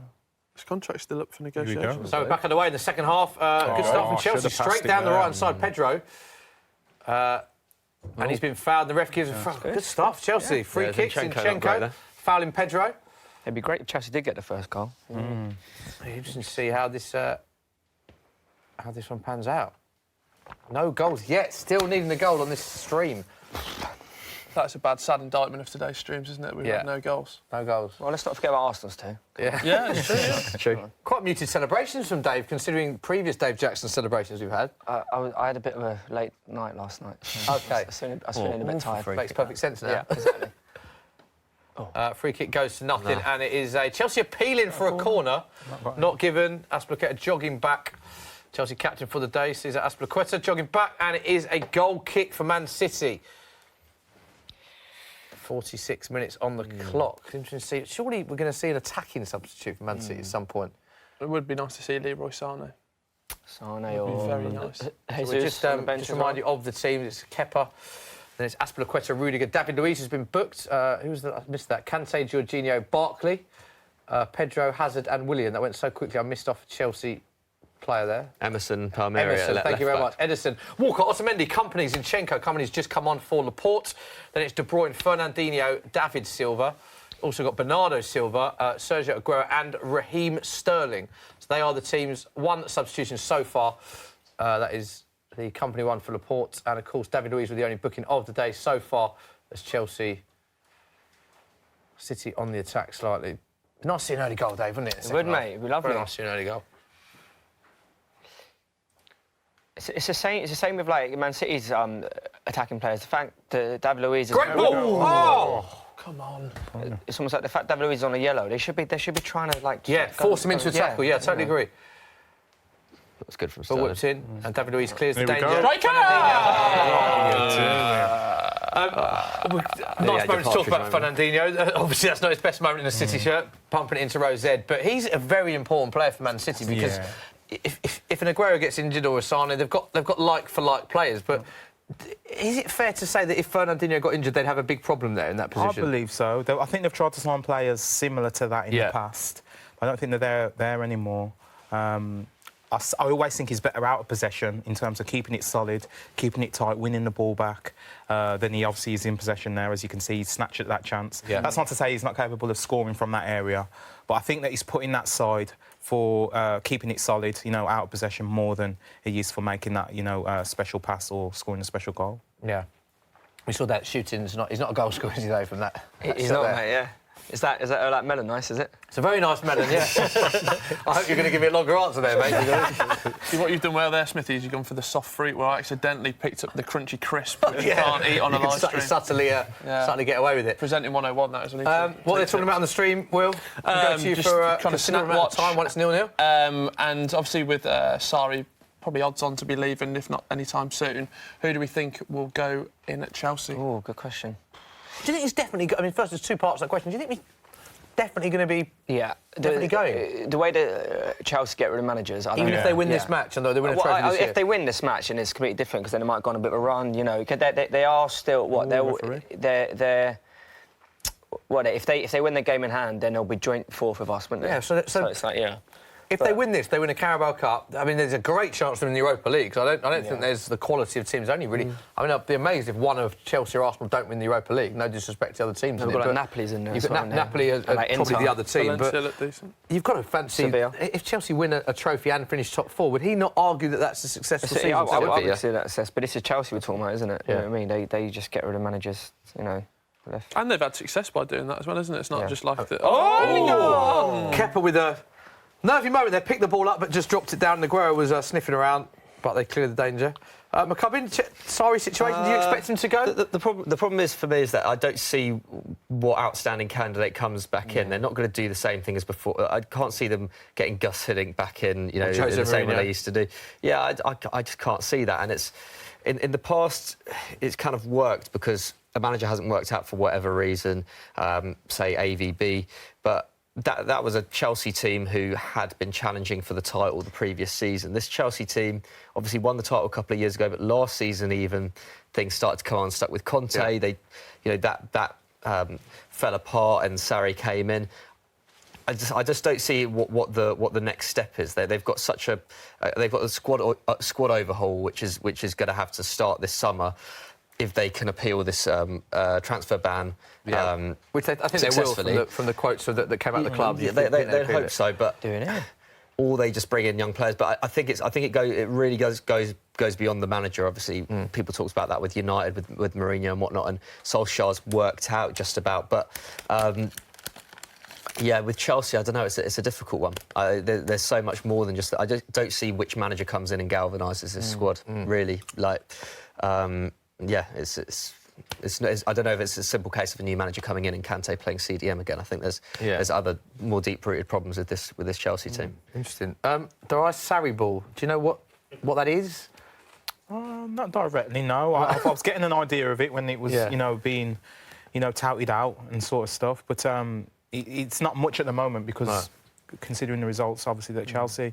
Because all jokes aside, a lot of pundits and players and fans have said that this philosophy, they don't quite know what Sarri ball is meant to be. Is it because he's tried to change a lot too quickly, he needs time? I mean, where do you assess Chelsea's style of football under Sarri? I think that it's difficult because he's come in and he's had his spell, which was good and quality, with this Sarri ball coming out and some good results, albeit he was lucky on some games where the team was lucky, which is something that you need and something that you earn yourself as a good team. But I think all of the top teams will go for a spell where things aren't going quite right for them. Chelsea's may have lasted a bit longer than the other teams, but I think Liverpool still might need to go through it. I think City have gone through their little spell. I think it was over Christmas, the last couple of games. And Chelsea are in their moment now. It's games like this, if they can turn it around and get a victory today, might turn that around and change it for them. I think labelling their style of play and things like that, probably a bit premature. Yeah. I think they need to give it a bit of time before they, perfect something and be able to name it and create a new creation for us. I don't think they're quite there yet. But going on to the manager stuff, I was just thinking then as well, I can't think who they're bringing. They're just going around in circles, this kind of perpetuating this kind of cycle that has been going on at Chelsea for years now, where... He's on as well. Chelsea here. Come on, Baba. Hazard's through. Good defending. Big chance for Chelsea. Chelsea have got to take one of these chances when they do catch Man City on the counter-attack, because City now in possession again. And here comes Kevin De Bruyne. Surely going to pick up a great pass, as he does. A little touch from David Silva there. Well done. Delicate. Gone to Raheem Sterling. Chance for City this. Straight down the other end. Oh, come on. A lot of blue shirts in the way. Punched away from Kepa. It's a free kick. And it's a free kick. Cagey game. So that was end-to-end stuff. Hazard with a big chance, completely on the break. Lovely little pass through to him. I think that's Aspilicueta there, straight down to Hazard. Should he go with his left? Should he just go with his left? And he cuts in. It's a good clearance. And City straight down the other end. Ball to Kevin De Bruyne. But nothing made of it. He was going to go on his left. He was going to, last minute, he was going to go back on it. You know what? I just think the centre-backs have just been too good today, and it's it's very frustrating. For both teams, you think? Yeah, and for us, because it's just meant we've Which is what we sort of found in the Man United-Liverpool game, wasn't it? It's a disgrace, really.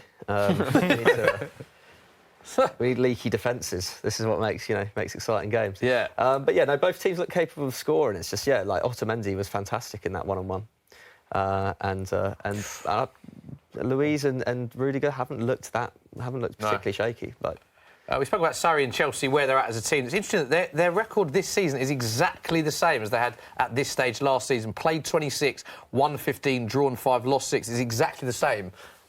No difference in last season. So is Sarri getting harshly treated? I mean, some of the fans were booing him and questioning Sarri ball. Is that a bit harsh on him? Well, I think the big thing for them is like the situation with Roman Abramovich as well, because it appears like his interest is wavering a little bit. Do you think that is? And well, I think so. Yeah. Well, I mean, it's a more complex issue than I'll be able to explain, but especially with his with his visa and everything like that. So that's where the money's come from. And to play Sarri ball, if that is a thing, you need a complete overhaul of that squad, don't you? You've got William, Pedro, who are like verging on 30 as wingers. But that's why, like Dave was saying, play Callum Hudson-Odoi, surely. Yeah. Well, he came on in the week. I know it was against, God knows who they were playing in the week, but Malmo, was it? Malmo, yeah, came on and scored, and every time he's been on is exciting. So, especially for a cup final, give him the last 20 minutes, he could write his name in the history book, Smithy. He could. Chance for Man City. Corner. Here we go. Whipped in. Oh, for Christ's sake! And it's cleared. Got there, he's out! Yeah! 1-0 Man City! No, it's not. It's been disallowed. The ball is in the back of the net for the first time. It'd be interesting to see a replay of this, because I think this is tight. Very instinctive from Aguero. I think it's the right call, though. Darius, is it the right decision? Right, it is. Tight, isn't it? But it is the right decision. We saw a similar one in our earlier stream, Man United-Liverpool. Great finish, though, isn't it? First goal, the only goal in that game was disallowed again. That was very tight. This was very tight. Yeah, almost identical, really. Right decision for you there? I'd say it was the right decision. Yeah, I said it was. I said it was questionable in the United game, but he's definitely off on the goal.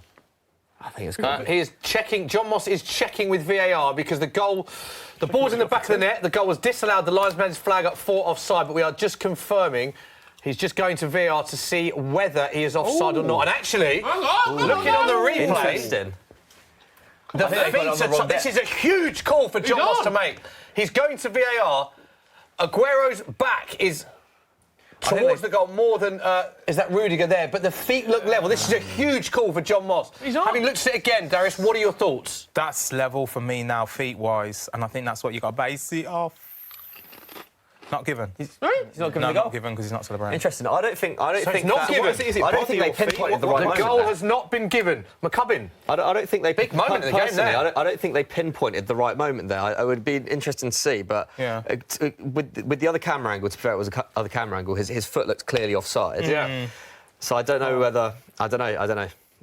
I'm not going to get your comments into us right now on the stream. Get your comments in. Was that the correct decision? Was it the wrong decision? Have City been robbed? Was it right? Get your questions into us. Big moment. Dave, what are your thoughts on this one? On the offside, or yeah, it was definitely offside. I think. Definitely. Yeah, I think definitely offside. Clear cut for you. Yeah. Well, you don't agree? Big time. I thought it was on. Well. What are people saying in the stream? There you go. That's how hard a referee's job is, that these two both completely disagree. What are people saying on the stream? What do you think? Let us know. Deshum says, yeah, just give it us, which I think is a fair enough. That's how football should be working. Just give it us. A lot of people saying yes. FC is saying absolutely robbed. But then Callum Ferguson says correct offside. The master of YouTube says offside. So it's a very divisive issue. Offsides shouldn't be subjective, but they appear to be... And of course, we saw a big VAR moment in the semi-final of this. Harry Kane's goal in the first leg that was... How many is that, mate? How many more? It's applicable. That actually is applicable because it is VAR, which didn't go Chelsea's way. This one did go Chelsea's way, and they're both very tight decisions, as we just see a very big close-up of David Luiz's face as he takes this free kick. Surely he's not going to shoot from here. This is going to be it. This is his territory. This is about 40 yards out. He's having a shot. From distance. And we just need to duck in case the ball lands near there. Not a million miles from Wembley Stadium we are here. But that is an interesting technique he goes with there, isn't it? They try that technique. There's a couple of players that do it. I think Drogba was the one that did it as well. He started it off. Yeah, we're just seeing Sarri and Gianfranco Zola having a chat, and there is Pep Guardiola and Mikel Arteta looking very calm. It's interesting that 60-minute mark, and we've only seen Vincent Kompany. We haven't seen any attacking substitutes from either side. But then again, maybe he's thinking the game could go to extra time. He can protect some of his subs. He's already been forced into one, isn't he? So good touch from Sterling on the byline. That's a tackle, isn't it? Yeah, that's nice. Sterling's been so good this season, but I just want to see a bit more of him today. I don't think he's done enough. He's very much been out wide, hasn't he? He hasn't really been cutting in much, which is a shame. But I think that's testament to Chelsea's defending as well, that we haven't seen Sterling really get a... I've not seen him beat a man today. Or at least, not gone on a mazy run or anything. The way he usually does. It's been such a joy to watch this season. I think that's one part of his game that he's developed so well. Apologies if you didn't see what went on for the last second. We had someone walk in front of the camera, so apologies about that. But that was to get Dave hydration. He mentioned that he had a late night, which we don't condone. So we do condone hydrating yourself like Dave is right now. Thank you very much for those who provided him. There he is, look, there he is. Thank you very much. Yeah. Let's get back to the game. I'm going to roll it along the floor. Sterling not having the best game so far. Is that an area they might look to change it? Because it could be. They've got so many options in that position. It could be, because Sane. Exactly, it's more like for like. Sane for Sterling makes sense. Maybe moving Sterling to the other wing makes sense. Or anything like that. It just sometimes the game has to fit Sterling. The majority of the times this season it has, and he's played really well. He's been causing havoc, but today he just seems a little bit more quiet than he usually is. Smith, quick questions coming in fast. Go on. Quick and fast for the Rice. What do you think about the current state of Aston Villa at the moment? Obviously, they're below Blues in the league table. Do you think they will be back in the Premiership anytime soon? He has to get that in, doesn't he? I'm just reading the question, Smith. What made you pick that one? It'll be a matter of time. Villa are a team that believe that it should be in the Premier League. They're a long way off that now, admittedly. They've got a new team in their management team, and I think they deserve a little bit of time to get things right. We spoke about it earlier, I believe, and I do believe that they're missing Jack Grealish a lot. He's that good, though. I don't know how long he's going to be around at the club. Yeah, good point. But I think if they can get him back in between now and the end of the season, I'm not sure how much of a promotion push they can give. Yeah. But it'll be great for the fans and the team morale and team boost to get the best out of everybody else as well. He does really make them tick. Do you think they've got to have that big, obviously the parachute payment stop at the end of this season? They've got a big overhaul of I think Micah Richards is still on contract. Do you think that will almost benefit them? Yeah, I think so. Once all of that's off the system and off the books and it's not there to be discussed or to be used as an excuse, they can begin looking forward. And they've always been a team that tries to use their youth system as much as possible. And I watched on the weekend a young player make his debut for the team at 18. Ramsey, his last name is. Yeah. And it's nice to see those players come through as well. So I think Villa may have to, endure a couple of seasons in sort of recollecting themselves, re-understanding their values, getting some players in through the ranks and building again. But they're a great club. Players do want to come to Villa because they're a great club and they're a great, ambitious and successful club. There we go. Just the answer Will didn't want to hear. Will, thoughts on the answer there? Well, I can't say anything. We've got a big case coming up this week to find out if we've got the points deduction, so I'll it's big, that, isn't it? Keep my opinions to myself. But back to the Premier League. Very hypothetical question, but if City were to win the quadruple, would they be considered the best ever Premier League side? I'm talking invincibles. I'm talking treble winners. Yep. I'm talking Man City 100 points. Yep. What are we saying? Probably. Yeah, If they won the quadruple, yeah, I think they'd have to be considered, wouldn't they? They've just won everything, can't they? Yeah. Possible, so. I don't think you can get any better than that. Okay, thanks. What about the Charity Shield? Were they in that? They won that as well, so it'd be 5. What's the word for fight? I don't know. Community Shield. Quintuple, yeah. Quintuple. Nice, yeah. That's a good point, that. No one's considered that. Pentuple. Oh. Yeah. And then they could win the Super Cup. Could win the Super Cup. Technically would be... That'll be the next season, Next season, yeah. But then... What would be the World I just wanted to find out what the 6 would be, really, more importantly. Yeah, because didn't Pep do that in his first season at Barcelona, in his first year and a half at Barca? He won the treble with them, and then he won the Super Cup and won the phenomenal amount of trophies, which is pretty crazy, isn't it? I mean, he could have just retired then, couldn't he? Really? But decided to keep going. Yeah, and he's been very successful ever since as well. I think if they do it, they'll be scraping through. Obviously, they'll win one well, but they'll be scraping through, the majority of those trophies. This isn't by no means a 6-0 game, is it? I mean, this is... I could easily see Chelsea nicking this now, this 0-0 after 62 minutes. If I was a Chelsea fan, I'd be very happy with the way this is going because City haven't created... When's Aguero been through one-on-one? When Silva or De Bruyne picked one of those passes? Not at all. I'd say this is almost advantage Chelsea at this stage now. I think the formations are cancelling each other out because it's 4-3 versus 4-3-3. The actual gaps and the spaces are a lot more difficult to be found. We just saw Giroud, Hudson-Odoi and Higuain all warming up. Do you expect Sarri to make any changes or any of those three come on at some stage? Yeah, I believe so. He wants to win the game. It's a cup final. They have to come on at some point. Out of those three, which one do you bring on first? For me, Hudson-Odoi. Do you? You really? I was thinking about it, though, as well. I think there's a lot of rumour about him moving clubs, isn't there? Bayern Munich are and I think Chelsea want to keep him, I think. Yeah. And obviously teams want to buy him. And if you put him on in the cup final and he does the business, you know what I mean? You're just saying, here, look what we got for sale. So, I don't know. I don't know how it works politics-wise. But for me, Hudson-Odoi would come on. McCubbin, who do you think Pep would bring on? We talked about the Chelsea side of it. Surely Pep at this stage is going to look to bring something. They always say the 70-minute mark. They've had all the possession. 68% second-half possession. Sane for Sterling? I don't think so. It's a difficult one. I'd maybe even say yes, Sane maybe for Bernardo Silva. I do like Bernardo Silva a lot, but... Because Sterling's always a threat with goals, even when he's... I'd say so, I think it'd be silly to take Sterling off. But having said that, Pep does love Bernardo Silva, and he has been exceptional this season. Yeah. But in terms of just a player who just, can go on a killer run... Does he need to think about penalties? But at this stage, I don't think so, surely...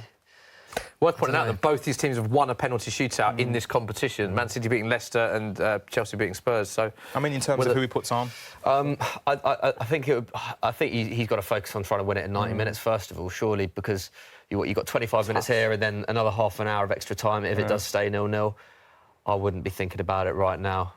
And I'm not really sure what Sane's like with penalties. I'm assuming he's pretty decent. I'm not sure who else have they got on the bench. Guess Jesus as well. Mahrez, who famously missed a penalty, didn't he, against Liverpool earlier in the season? Come on, then. Chelsea in the attack again, counter-attack. Been all City, but... Mate, thanks for coming! It's a big chance for Chelsea! Hasn't taken it around his fellow Belgian teammate Vincent Kompany. Straight to Kante, who blazes it over the bar.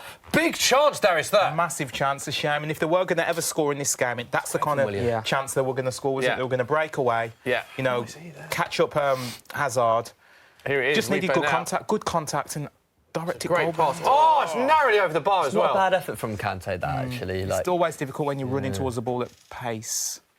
Oh. Big chance. And there's Sarri's reaction, head in his hands. He knows that's a big moment. That was the moment, wasn't it? Yeah. Surely we're going to see a substitution from Pep soon. I was going to say, alternatively, if Pep really wanted to switch things up, which might actually be more constructive, getting Jesus on and going two up top with Aguero.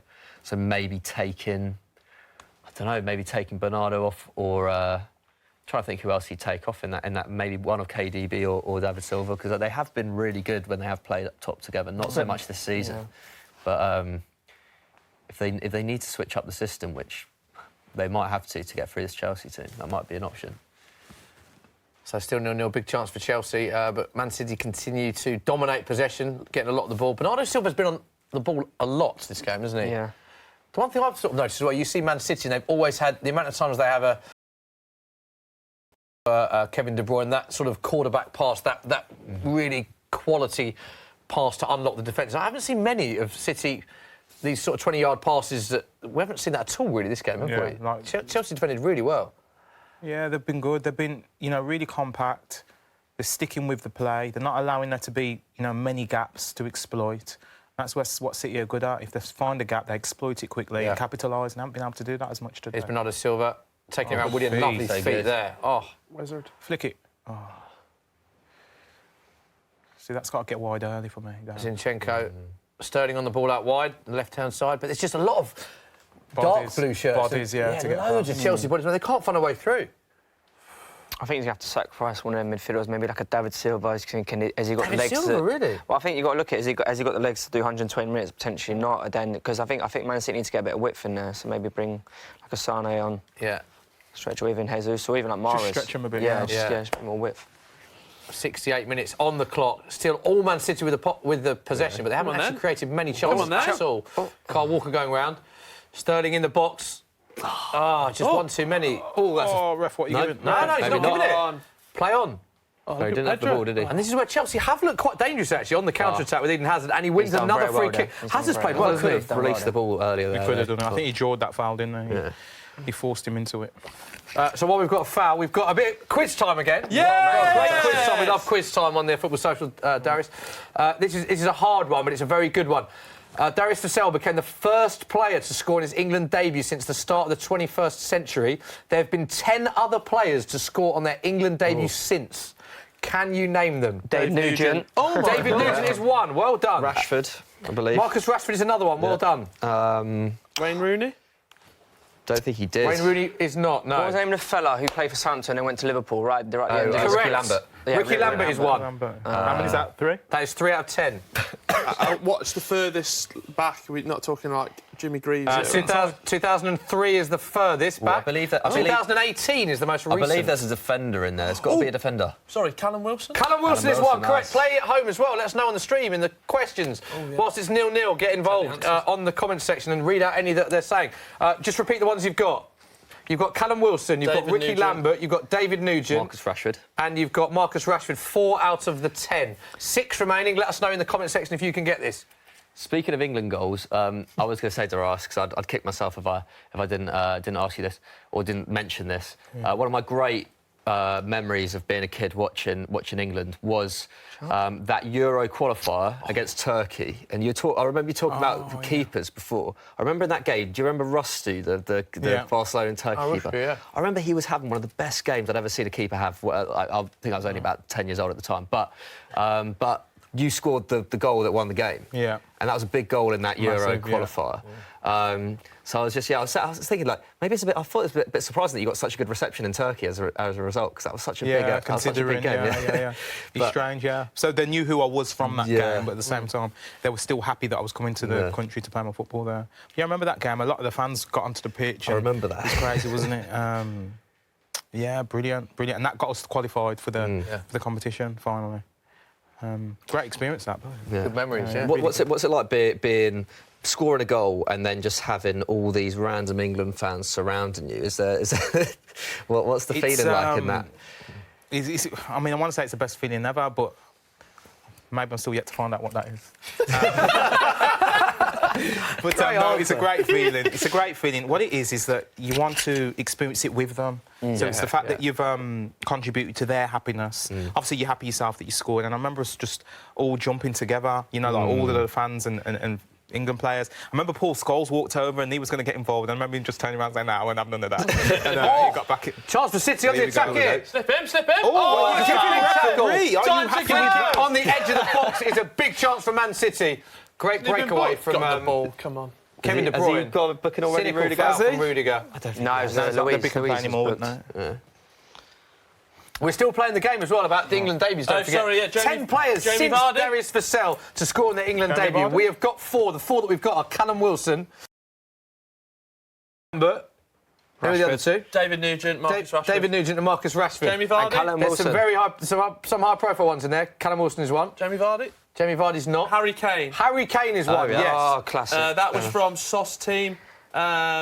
Rudiger has been booked, interestingly. Jesse Lingard? No, Jesse Lingard isn't one of them. Dele Alli.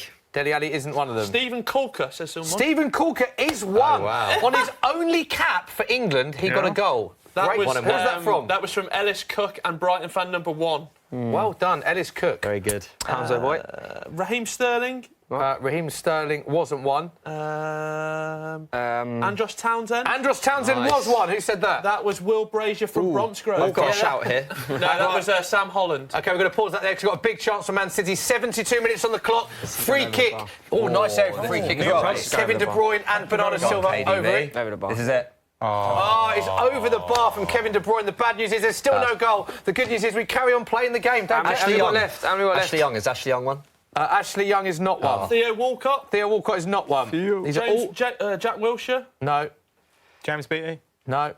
Tammy Abraham. One of them is still playing and scored a very massive goal this season. A massive... What's a massive goal? One of the best technical goals this season. Andros Townsend. Yes, Andros Townsend. You said that? He's already said Andros Townsend, apparently. Danny Welbeck. Danny Welbeck, no. So we've got Callum Wilson, Marcus Rashford, Harry Kane, Ricky Lambert, Andros Townsend, Stephen Corker, David Nugent, Francis Jeffers we've got. Cameraman. So we're missing 2. Francis Jeffers, did we get that? Peter Crouch is that from behind the cameras? Apparently we didn't get Francis Jeffers, but he was one of them. Francis Jeffers. Also his only cap, and that was also on Wayne Rooney's debut. Against Australia, I believe. It was against Australia, yeah. 1 cap, 1 goal. That is 8. You've got 2 more, I believe, unless, again, I haven't been keeping score. Very hard to keep score and get the names and work it out, but I believe there's Andy 2 you Carroll? haven't got. Not Andy Carroll. I mean, these are tough. These 2 are tough. Harry Maguire. No. Are they from this era? Or are they like back in the day? 2004 and 2005. Jermaine Defoe. 2004. One of them Jermaine scored Defoe? twice on his debut Jermaine Defoe. in this period. No, not Jermaine Defoe. 2002, did you say? 2004, 2005. Nicholas says Adam Lallana. No. It wasn't Andy Johnson, was it? No. Not a dreadful shout. No.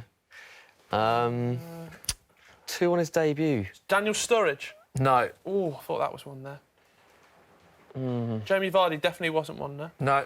Theo Walcott. No. Danny Rose. No. Kante has been everywhere this game, hasn't he? I'll give you a clue. So good. Also has a brother that plays professional football, one of them. Gary Neville. And the other one is ex-Man United and Sunderland. They're the 2 clues for the 2 respective players. Not Wes Brown. No. Danny Welbeck. Not Danny Welbeck. Ex-United and Sunderland. It was... No, this is bad. Yeah, it was Sunderland, wasn't it? Oh. Definitely ex-Man United, yeah. Hang on. Chance for Chelsea!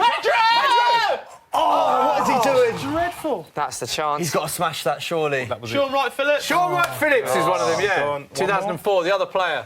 2000. Oh, is the other one was 2005, was it? The other one was 2005, ex-Man Kevin United Phillips? player. No. Ex-Man United player. Ex-Man United. Was he playing for United at the Fraser time? Campbell. No. Oh, that's good such a guess. good shot. Great guess. It wasn't a great guess because it wasn't good. But it was a good Also, wasn't idea. playing in 2005. Does he shoot? What do you think? Big Chelsea, right? Another in big chance for hindsight, you say Chelsea. he shoots, but... And there is Sarri, head in his hands. Look at him, look at Sarri, look how animated he is. Head in his hands, Chelsea, big chance. Still 0-0, they do have a corner though. Comment section is absolutely live. Go on, give me some more from the comment I've section. not got a Sunderland or Man United suggestion. Andy Cole. I don't. Keep going with the suggestions. What are they saying? Neville. No. Scholes. No. John O'Shea's Carrick? Irish. No. John O'Shea's. I think he did play for Man United and Sunderland. Yeah. Here we go. Phil City on the Bardsley. attack. Oh, hang on a That's a fair second. challenge. That's a fair challenge. Fair challenge. All day. Heskey. His initials are KR. Oh, Kieran Richardson. Yes, Kieran Richardson. There we go. Darius Vassell. scoring his England debut. I didn't even know he played for England at any point. Fair play. So, Francis Jeffers, Sean Wright Phillips, Kieran Richardson. Very good shout. That. David Nugent, Stephen Corker.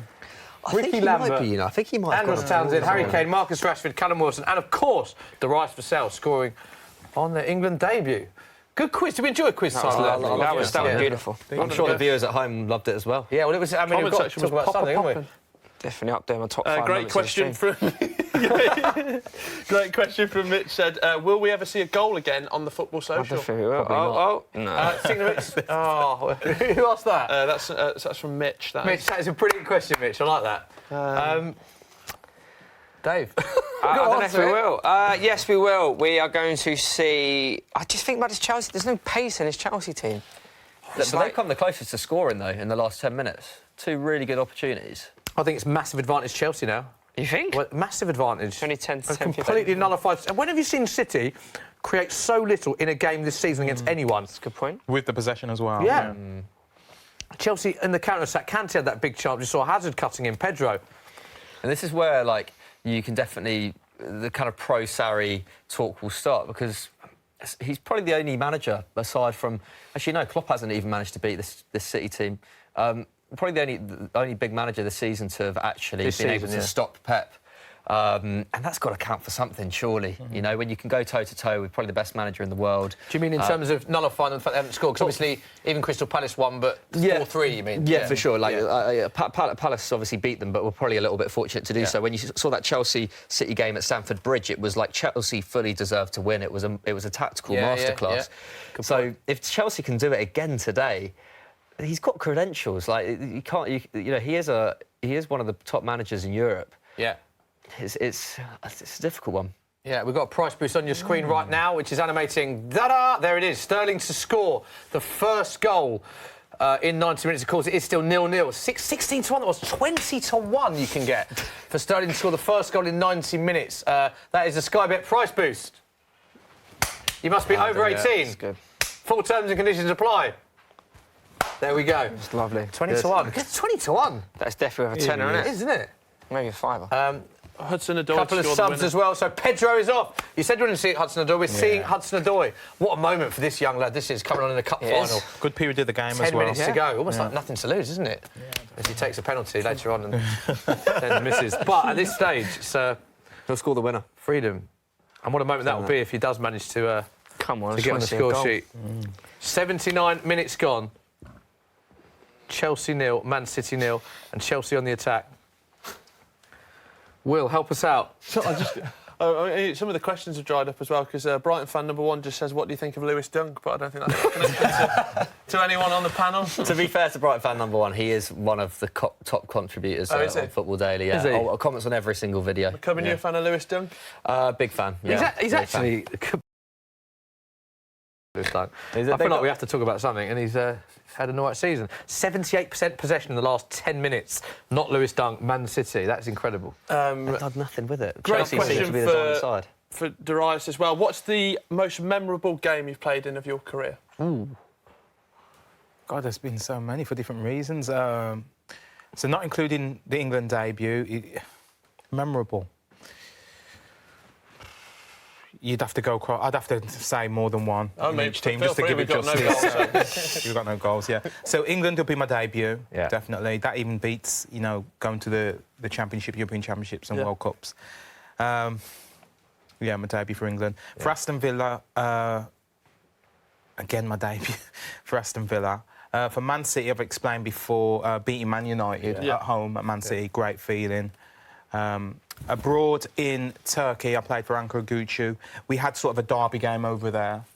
So for them, it would be that derby because, again, winning that match, scoring the winning goal in that match, it allows you to get that connection with, you know, the area that you're living in because, obviously, you've helped them have bragging rights. Did that go off? Was that like an intense atmosphere? It wasn't too bad, to be fair. It wasn't one of the bigger derbies, but it still counted for the people who were local. Yeah, of course. Then, obviously, at Leicester City, it was starting to fizzle out a little bit then, I think. I don't think there was any sort of team that... Was that linking back up with Sven at Leicester as well? Yeah, linking back up with Sven. Oh, sorry, we played Manchester City, I remember, in the Cup. Yeah. So that obviously meant a lot. I got to play against Manchester City, so that was the team that I left. So there's been a few, but then I haven't mentioned, you know, going to the tournaments, you know, the European Championships. I started the first game in the World Cup. Yeah. With Mark Alone up front. Wow. So that was... I just thought of that then. That was huge. Was that the... Do you realise when you're in a tournament, like how much is going on back home? And particularly we saw this summer, which, because of England's success, a lot of the players say they didn't quite realise just how invested the nation are. Obviously, this tournament was a particularly successful one, but even still, every tournament, do the players know when you're in a hotel, when you're there, but I think that the magnitude of what's going on back home? No, but I think that focused on what it is that they're trying to achieve. They have to sort of put a back burner on it and sort of kind of let it be what it is.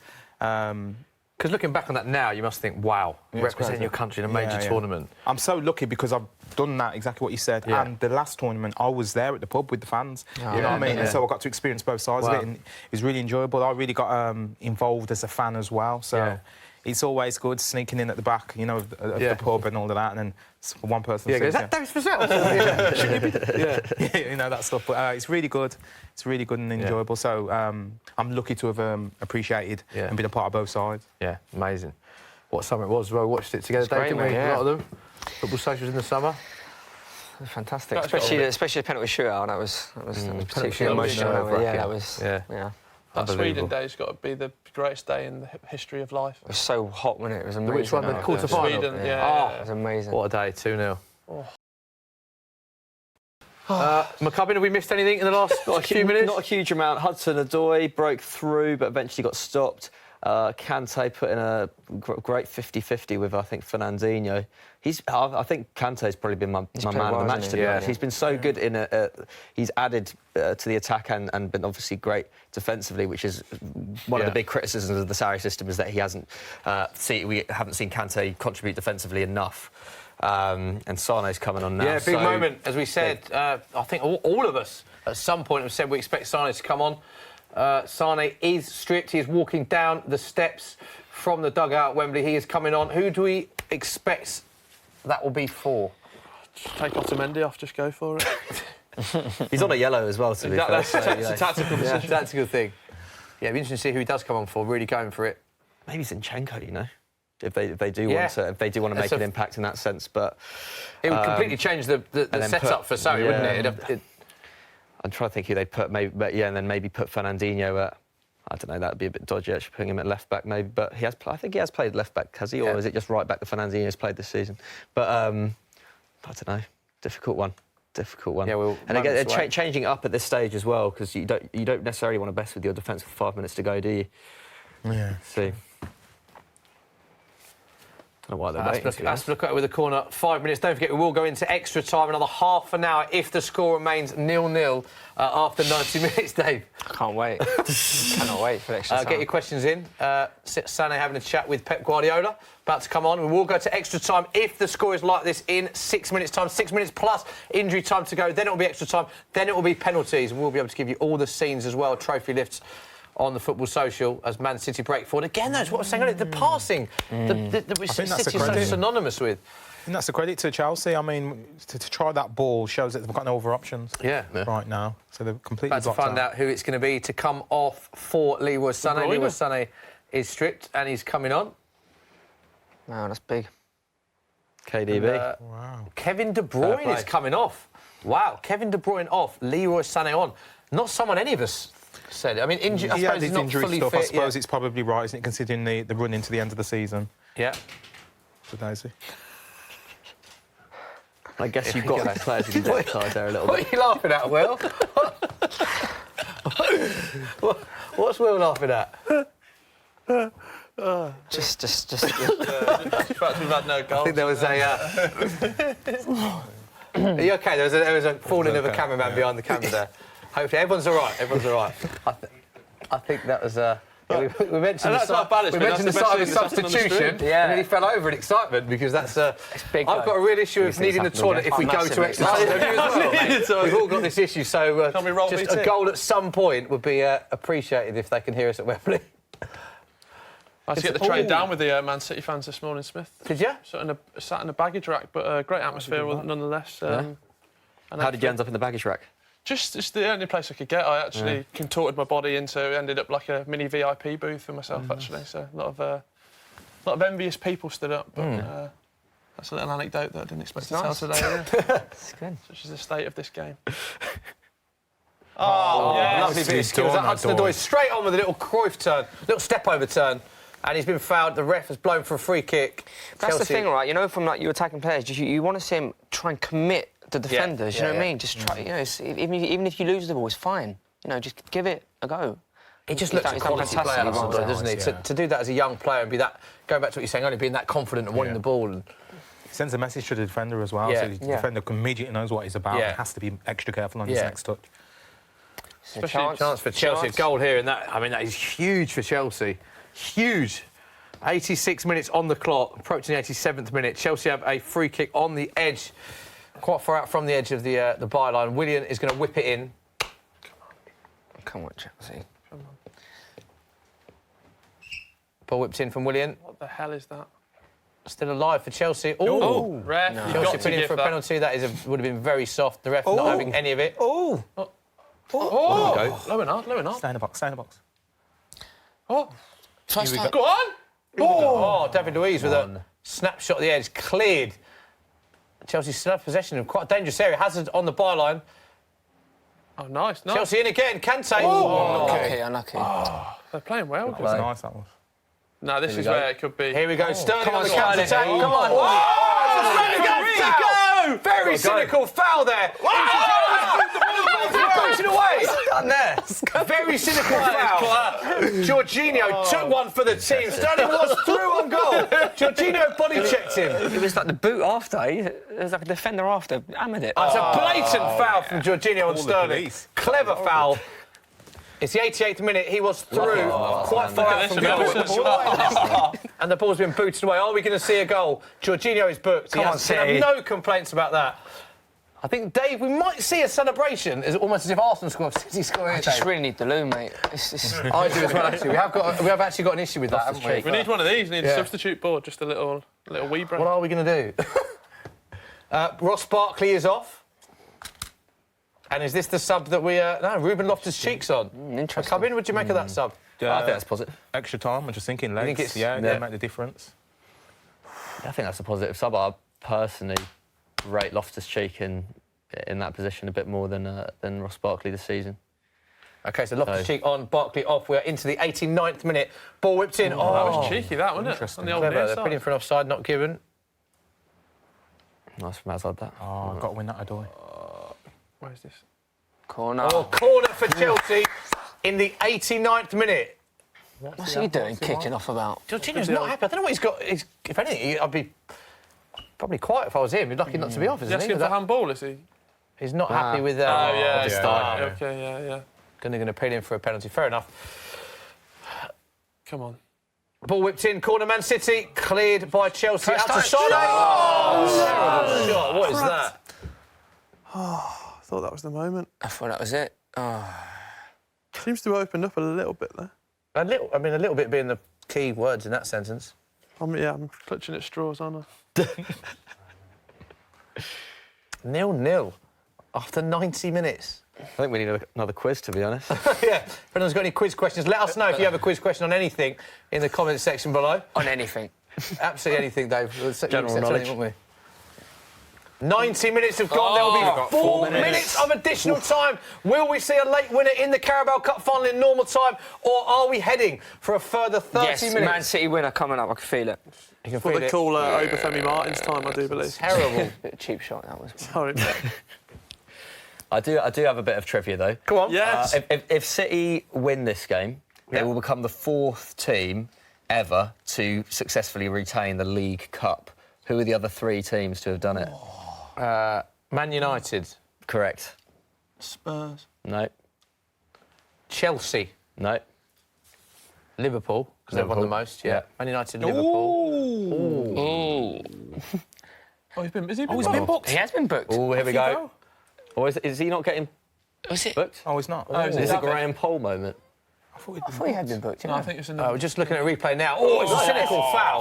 I thought he'd been booked. So who's he? Is it what?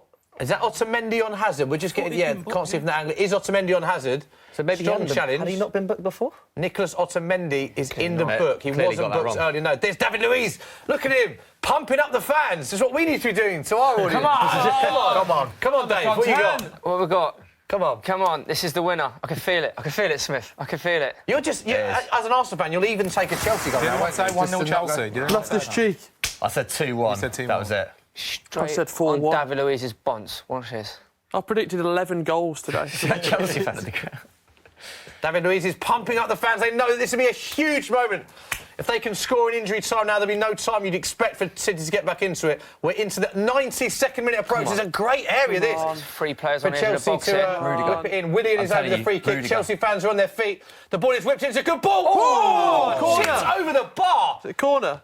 That's And a it's corner, out surely. for a corner. Yes, come on! Come on. He's gone for goal here, isn't he? Look, very brave. Oh, that's good. Got to send the keeper up if they've got any sense.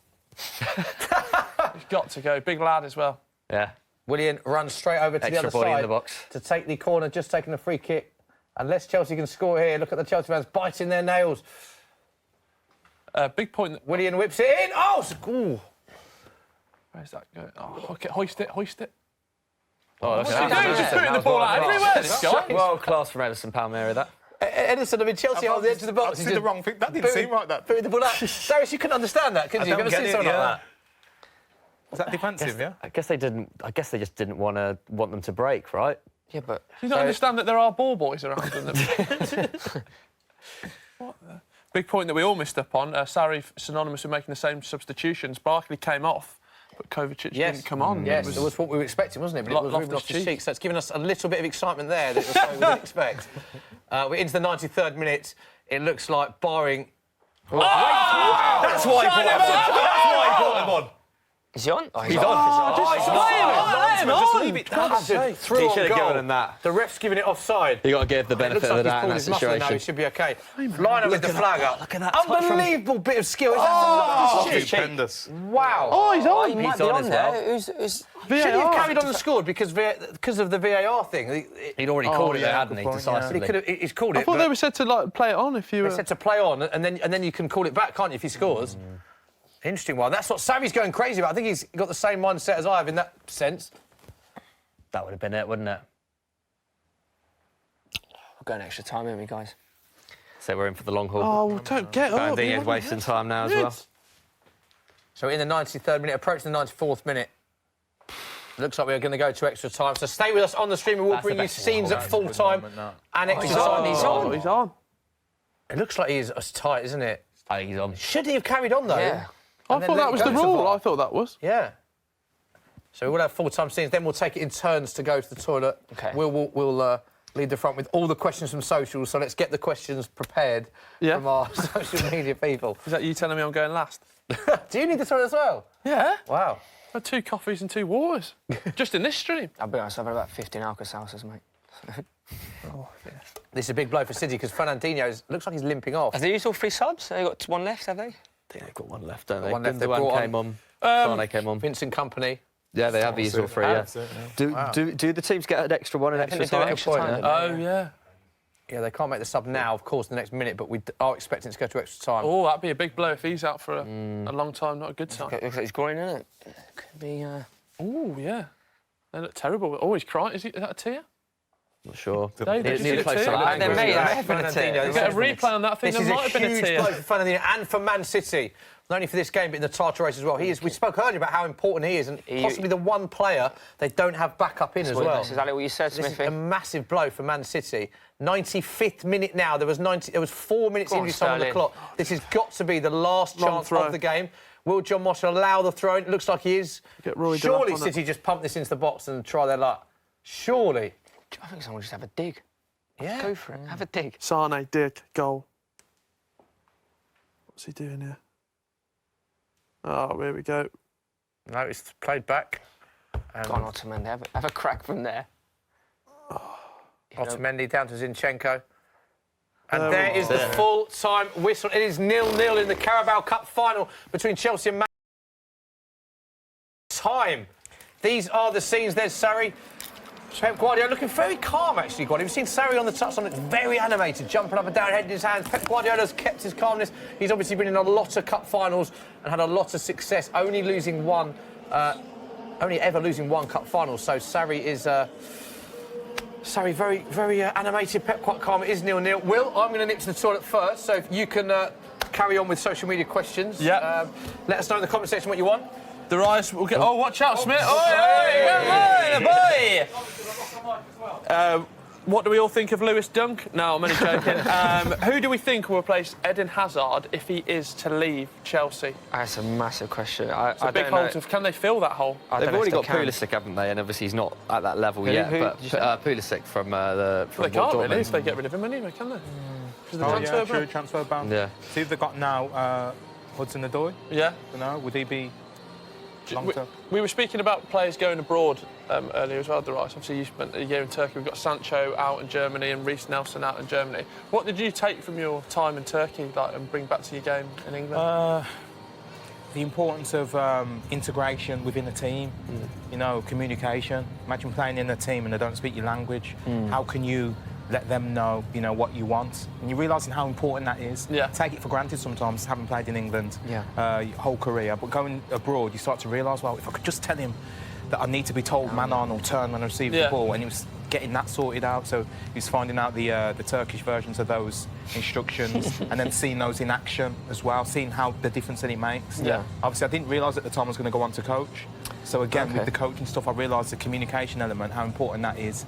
So in coaching these young players, you always make sure that, you know, tell people where you are on the pitch, tell people what you want, make demands. Speaking of coaching, what manager have you taken the most from as you've started your coaching career now? Bit of Is it a bit of both, from little bits from everyone? from everyone, yeah. I think every manager that I've ever had has been sacked at some point. So That's not down to you. That's not your fault. but yeah, there's all managers have got good points, and all of them have got weaker points, and it sometimes depends on you as a person how you relate to that manager. But yeah, I just take a bit from each one. I think the thing about being a manager is no matter how much tactics and experience you've got, if you're not good with people, if you're not good at managing people and understanding people, and that could be anywhere, that could be in an office, it could be, then you're going to struggle as a football manager, because it's not that different in terms of understanding how different people respond differently to different interventions. So, have you seen a big shift in terms of the way you were managed to, like, now we've seen great success with Southgate with that, like, kind of personal touch, maybe not screaming and shouting and the hairdryer treatment? Is that something you're taking into your coaching career? Yeah, certainly, and I just think there's a time and place for each style. Yeah. And it's about recognising that and applying the appropriate style. I think players now, with the way football is going and is heading, the Southgate methodology is probably more applicable in terms of being a bit more calm, a bit more tactically sound and aware, rather than, you know, sort yourself out or you standing by me. Yeah. Do you know what I mean? So I do get that completely, but I still think there's a time when you need to rock it up the to get yourself going. Boys are just about to kick it off, first half of extra time. Mike? Yeah. I mean, we've had a long afternoon, but which way do you think it's going to go? It's really difficult to call now. I'm interested to see, has there been a conclusion to that Fernandinho thing? Are they going to be able to bring on another sub? I can't remember whether that applies. Oh, yeah, it looks like Danilo's coming on. Yeah, he's coming on, isn't he? Yeah, so, I think the momentum is slightly with Chelsea at the moment. I think City were probably glad to go in 0-0 at the end. I think Chelsea could nick this in extra time somehow. I think this could be finally a game in which a big game in which we see kind of Hazard take the glory. I feel, perhaps. Dave, sad indictment of today's game. One shot on target between both teams. That is mental, and that was for Manchester City. One shot on target between both teams. Yeah. Sorry. I feel that Chelsea deserve an awful lot of credit, to be fair. They've set their stall out. Well, they've done exactly what they set out to do. You know what I mean? They've basically nullified this amazing Man City attack. So if you're looking at it from a defensive point of view, there's probably a lot to take from this, you know. But obviously we want goals, don't we? So, we want goals. I still fancy City to win. I think as you go into, so is there? I think it will give each. Oh, here it is. Here comes Smith. I still like fancy Man City to win. To be perfectly honest with you, yeah. The extra time, was that something? Any famous games? Well, not famous games. Were you a fan of extra time, or did you get to that final whistle and you thought, let's just go penalties? No, I always wanted extra time. Did you? Anything to get out of penalties. I felt like if you could score in extra time and win the game in that period, you've saved your whole team that process of having to go through penalties. What, taking the pressure off somebody else? Yeah, and as a striker, you want that responsibility and you want to sort of be the person to do that. You want to take that role on. So, yeah, extra time, I'm for that. And even golden goal, I like that as well. Much preferred Like golden goal, did you? Yeah, wow. You preferred golden goal to penalties? Yeah, definitely. Wow. Definitely. I hated golden goal. As a fan, I hated golden goal. You've just ended the game for everybody. Everyone can go home because of you. You know? You're looking at it very much from a striker's perspective, aren't you? You can only be the hero. Yeah, that's the way it is. So we're into extra time. 0-0, of course. Chelsea, Man City, Will Brazier, as he takes a deep breath. Yeah. I'm just first minute of extra time. Trying to work out what's best, because I've got to get the Pendolino back with Man City fans. So it's best to get happy Man City fans or sad Man City fans. Well, sad Man City fans, surely. Yeah, for a bit of peace and quiet. Yeah. See what you're looking at. Yeah. Question, it will be a poll now on your screen. Sad Man City fans or happy Man City fans? Yeah, get involved in the comment section. Get your questions in at Football Daily, at Soccer AM, using the hashtag TheFootballSocial. Chelsea and Man City fans, a lot of you watching the stream, I've been told. Thoughts, score predictions. Chelsea, you must be happy that you're still in the game, that you've nullified Man City for this long. City, give us your score predictions, because there are a lot of bold City fans at the start of the day. Well, yeah, a lot of people coming back to that incident with Aguero now. I think it split the panel. Was he on or was he off? I mean, I still don't think we can take him. It's a huge moment in the game, though, isn't it? It's been two big moments for both teams, actually. Chelsea with the ball, City with the ball in the back of the net, and that Hazard offside where he was through on goal. I mean, did the ref get them right? It's really hard to tell. VAR had called Aguero onside, but it clearly didn't. For whatever reason, that was called off, and we don't have the commentary to confirm or deny what was going on there. But yeah, big moments. Big moments It needed a goal. If Aguero had scored then, I think that could have opened the floodgates a little bit. Chelsea would have had to come out, wouldn't they? And potentially City could have broke on them a bit more decisively. But yeah, as it stands, there's just not had that luck in terms of decisions for either team. So yeah, could be in for the long one. I really think this could go to penalties at this stage. Do you think? Yeah, I really think so. If the game carries on like it is. I mean, come on, terrible shot again. City just way off the pace, haven't they, with their chances so far? And substitution for Chelsea, another big sub. Gonzalo Higuain. Gonzalo! Not warming up. He is stripped and he's ready to come on. Great point in the comments by username Ash. With KDB and Fernandinho, I think it's a huge advantage for Chelsea in the next 30 minutes. Probably their two stand out. Like, don't get the highlights or get the headlines, but especially Fernandinho. Certainly in that defensive midfield area as well. Yeah, agreed. Yeah, that's always been the kind of. I think the two games that he missed in the Premier League this season, they lost both of them. So yeah, it's difficult for City without him in the side. But yeah, very seamless toilet substitution there, just to say. For anyone who can't see that on screen. Loo break. Dave's back in. Loads up, Dave. Big moment though. Gonzalo Higuain is coming on. Coming on, great. I've got loads of energy now, mate. I feel good. a bit, well done. A bit more. David, get your thoughts on that. We're interesting discussion. Good comment in the comment section. From saying advantage Chelsea because City have lost Fernandinho and Kevin De Bruyne both off defensively. That's two big players for City that are not on the pitch now.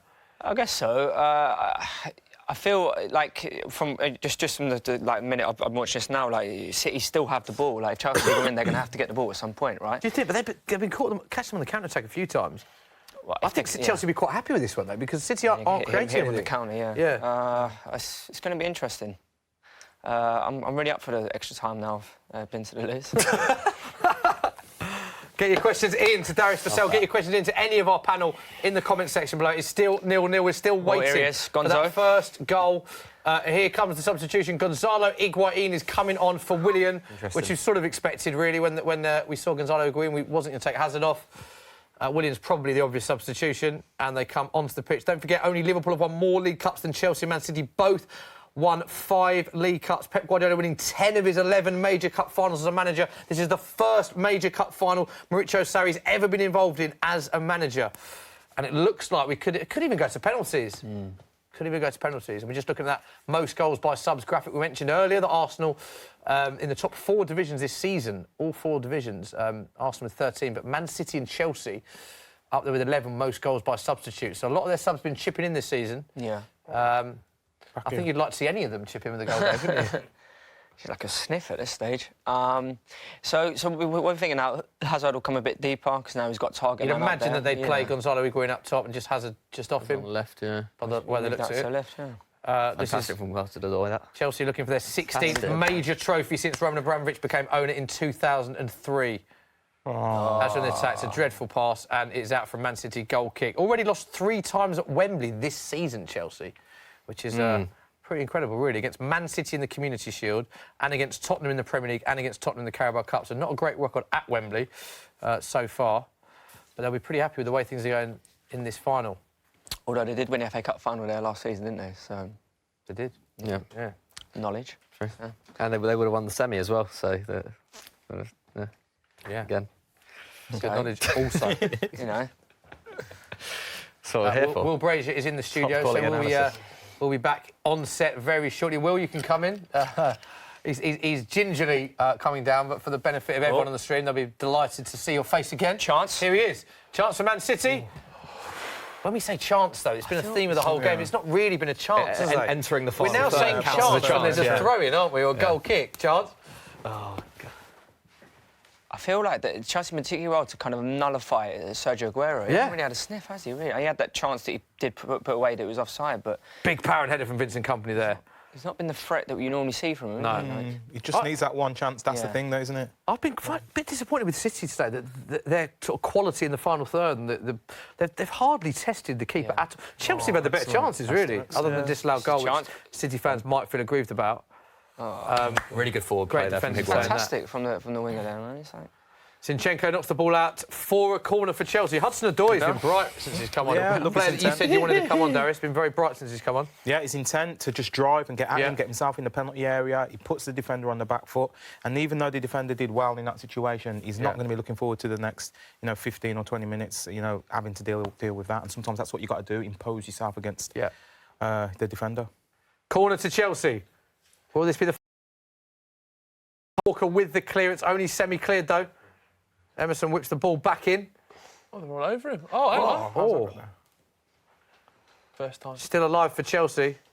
They've got a few blue shirts in it now, haven't they? David Luiz. Oh, tell you what, chance for Chelsea Great here. play. Whipped in. Oh, good save from Edison. Once again, it is an absolute half chance, if you can call that at best, that we have celebrating, because we haven't seen much in this extra time. Leroy Sané on the ball, Dave. A player you like. I'm a massive fan of Leroy Sané. I couldn't believe when Germany didn't take him to the World Cup, to be honest.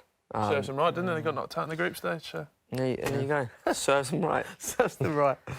He hasn't done much yet, though, has he? We've not seen a lot from many of these players. Not seen a lot of chances. Got a moment of magic in him. He has got a moment of magic in him. That is very true. Very, very good player. City on the attack. It's end-to-end stuff now. Still yet to have any clear-cut chances, though. It's very scrappy, isn't it? Both teams hitting the byline, whipping balls in, cleared. It's this... Do you think like City's mentality? They thought this was going to be a lot easier than what it was. You know what I mean? Like, kind of like potentially going into the game thinking, OK, Not with Pep, I don't think. No, OK. I don't even from them small glimpses you got in the documentary with him, he was like, even that Newport game when he putting out a full strength team with Fernandinho kind of sets his stall. Yeah, Burton as well. Yeah, I think that really says a lot about him. Darius, you must have played. You're the favourite. You expected to win, and it's not quite gone as expected, or certainly as many of the fans and pundits expected. Is it quite difficult for players to keep focus, or do you get frustrated? Is it a natural human instinct to get frustrated that the longer the time goes on, the more you sort of narrow your focus to the player that's going to get you out of this. Right. And there's normally I played in teams with top players. So remember the Andy Coles, the Juan Pablo Angels. Yeah. Sometimes myself, even it might be. But you look towards the player who's going to get you out of it, and you try and play through them. Yeah. But it does get frustrating after a while. You fall into this mould of it's not going to be our day. Yeah. And you've just got to try and stay away from that thought for as long as possible, and trust in your players that get you out of this. Yeah, once again, scrappy play from City. It's not the Man City we're used to seeing this at all. It's not, no. There was no one in the box then when they were working it wide. Once again, another long throw. Sané rips it in, but there's no one there. There's no one on the end of these crosses. Man City whipping in. Eden Hazard always looks a threat on this count. Every time Hazard, he's been brilliant this game. Every time he's had the ball, he's created something.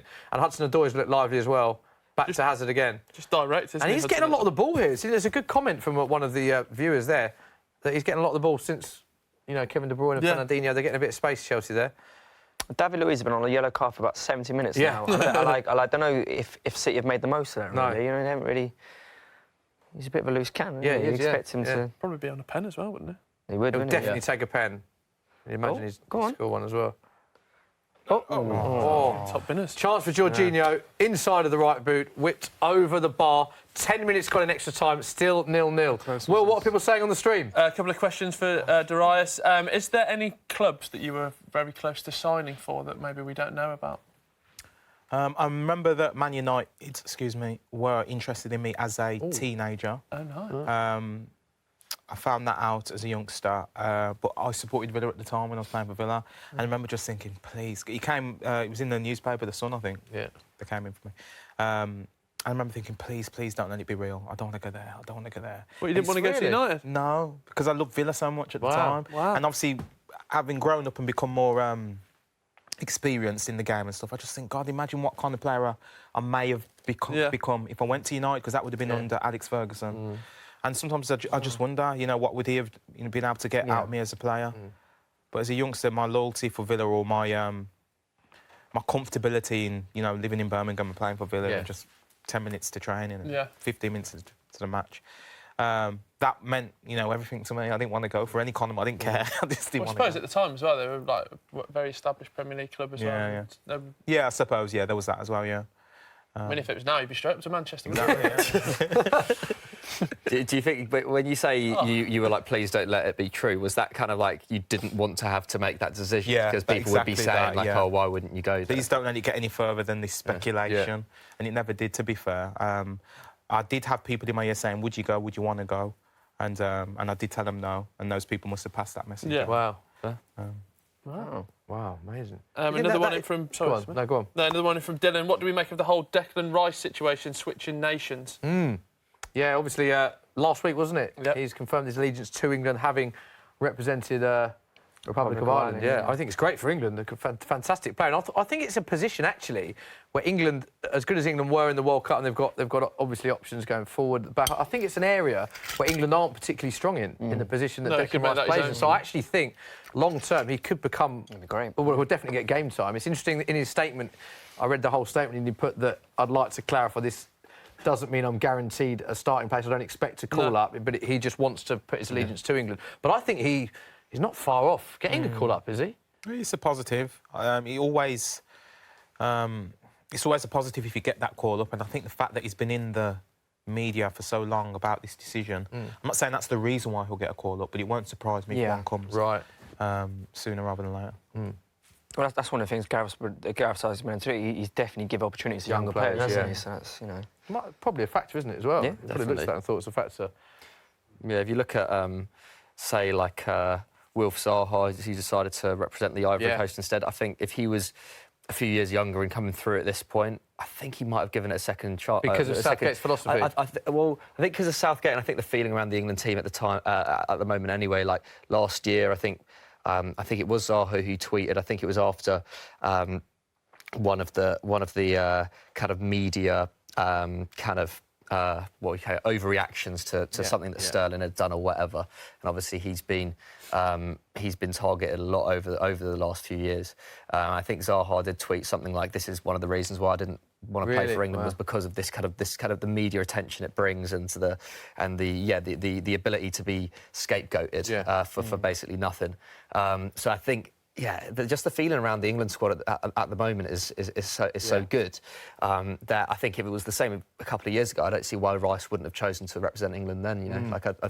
That's definitely a big factor, I think. Yeah, good question though. Good question. Top players. I know Jack Mate, who's a regular on the Football Social, he's buzzing, isn't he, as a West Ham and England fan, that he's. Good form as well, isn't he? He's done it in the big game, like that Arsenal game. It was an absolute stand-up performer. So I think we've Jack Wilshere was touted to play that role for a while. Eric Dyer kind of not made it his own. So I think there's a watch this space for Declan Rice. There is the half-time whistle in the first half of extra time. These are the scenes at Wembley. Pep Guardiola looked very chilled all game, as you often see him doing, chatting. Sarri been a lot more animated, but not a lot. I mean, Darius, is there anything to talk about in that half at all? But I'm struggling to think of a moment in that half. I think more importantly, what we spoke about before the game even kicked off, whoever wins, it's a close game, and that's how cup finals go. But from the respect of Sarri and his position at the club, even if Chelsea lost this, I think that the way he set out his stall, he's lost it in the manner which we was talking about, which is, still a positive. I think they've been... so almost saying that the performance for Chelsea under Sarri was more important, or as important as the result. And I said at the start, I mean, I would like to see him go and win it in terms of changing. Said about them lately, it would be a nice platform to do it upon. If Chelsea win it, obviously I lose my quadruple bet. But... Yeah, well, it brings me on nicely to my next point, is that we're all sat around here at the start saying quadruple this. The Carabao Cup, which to many people is not an easy competition to win, but comparative to the Champions League and the Premier League, is one that I think a lot of people thought City would win. If they don't win this, suddenly does that is that going to psychologically affect them in the other competitions? Does that have any effects at all? It will have an effect on them in the other competitions, but mainly based on the injuries that they've got out of the game. I think that's the effect it will have. I just think the and they're playing quadruple... Wednesday night as well, don't forget. Wednesday night as well. It's another, 120 minutes again. Yeah. Not ideal going into a league game. Winning these competitions, I don't believe that they're going to win it by a large margin and totally obliterate teams. Still think they'll scrape through each one. Yeah. But on paper, when you see quadruple, it just looks like you've obliterated everyone. You just get that feeling, don't you? You think about when United won their treble like that week, they had Spurs in the last game of the season. I think they went 1-0 down. Then the FA Cup game against Newcastle, they struggled in, and obviously the Champions League final speaks for itself. Yeah. So good memory, yeah. Yeah, and the semi-final in that against Arsenal was Arsenal Extra had that time, penalty to win it. Giggs scored the wonder goal. They were small margins. Yeah, very small margins. We are getting kick-off in the second half of extra time of our second live stream today. Join us for our third stream tonight as we were... No, not in the third stream. Imagine that. Dave, your face when I said that, Dave Jackson. On a serious note, we are back on Wednesday night for the Football Social. All of the top 6 are in action, so we will be back on Wednesday night for the Football Social. So come and join us then. But we are underway, second half of extra time. Are we going to see a goal, Darius Vassell, in the second half of extra time? I can't promise it, yeah. Are we going to see a goal in the shootout, do you think? Surely a penalty's going to go. Surely one's going to go in. Any more questions, Will? Just remind the viewers, there will be people on a serious note joining the stream now because we're getting to extra time in the penalty stage. So just remind them how they can get in touch and what they've missed as well. Oh, you've missed it all today, I tell you. Action, action, action. But if you want to get in touch, it's at SoccerAM, at Football Daily, using the hashtag #TheFootballSocial. To be fair, the questions have probably been the best bit with Lewis and Darius. Some fantastic stories, from goats to turkeys. Drills. Drill story. We've had it all today. Football Social stories have had that. But Daniel Carson wants to know, who's the funniest player you've played with? I like that. Biggest joker. Biggest joker. Gareth Barry, obviously, got to be up there, I imagine. No, not quite.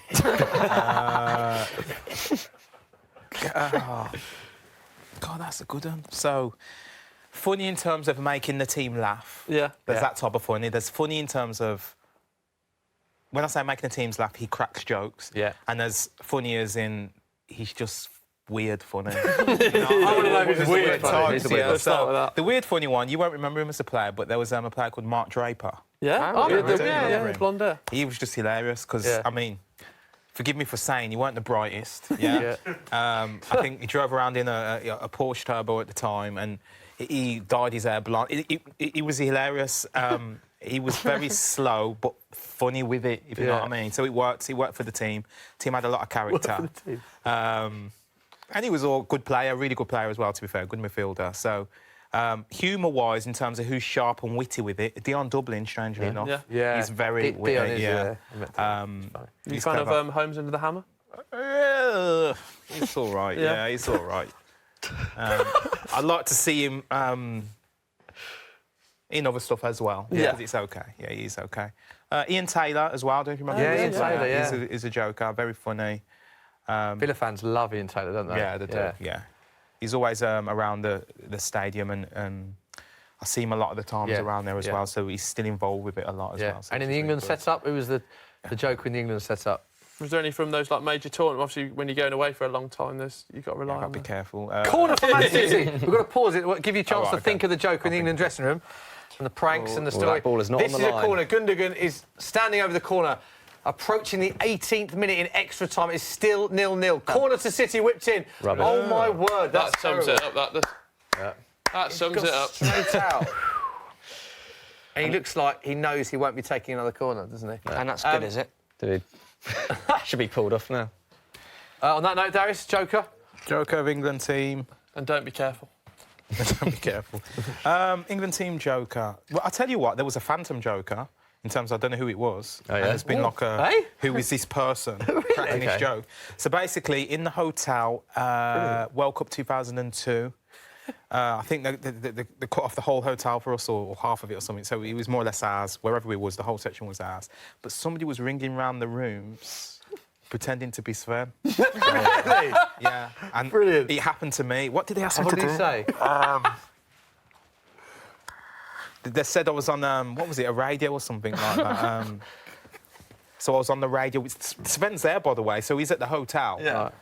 So obviously he wasn't in the same room as me because the call came to my hotel room. Yeah. But it was happening to everyone, and it was one of the players, and I'm telling you now, the voice was exactly the same. Really? So what happened was, here we go. Chance for City! Sterling. Oh, it's offside, surely.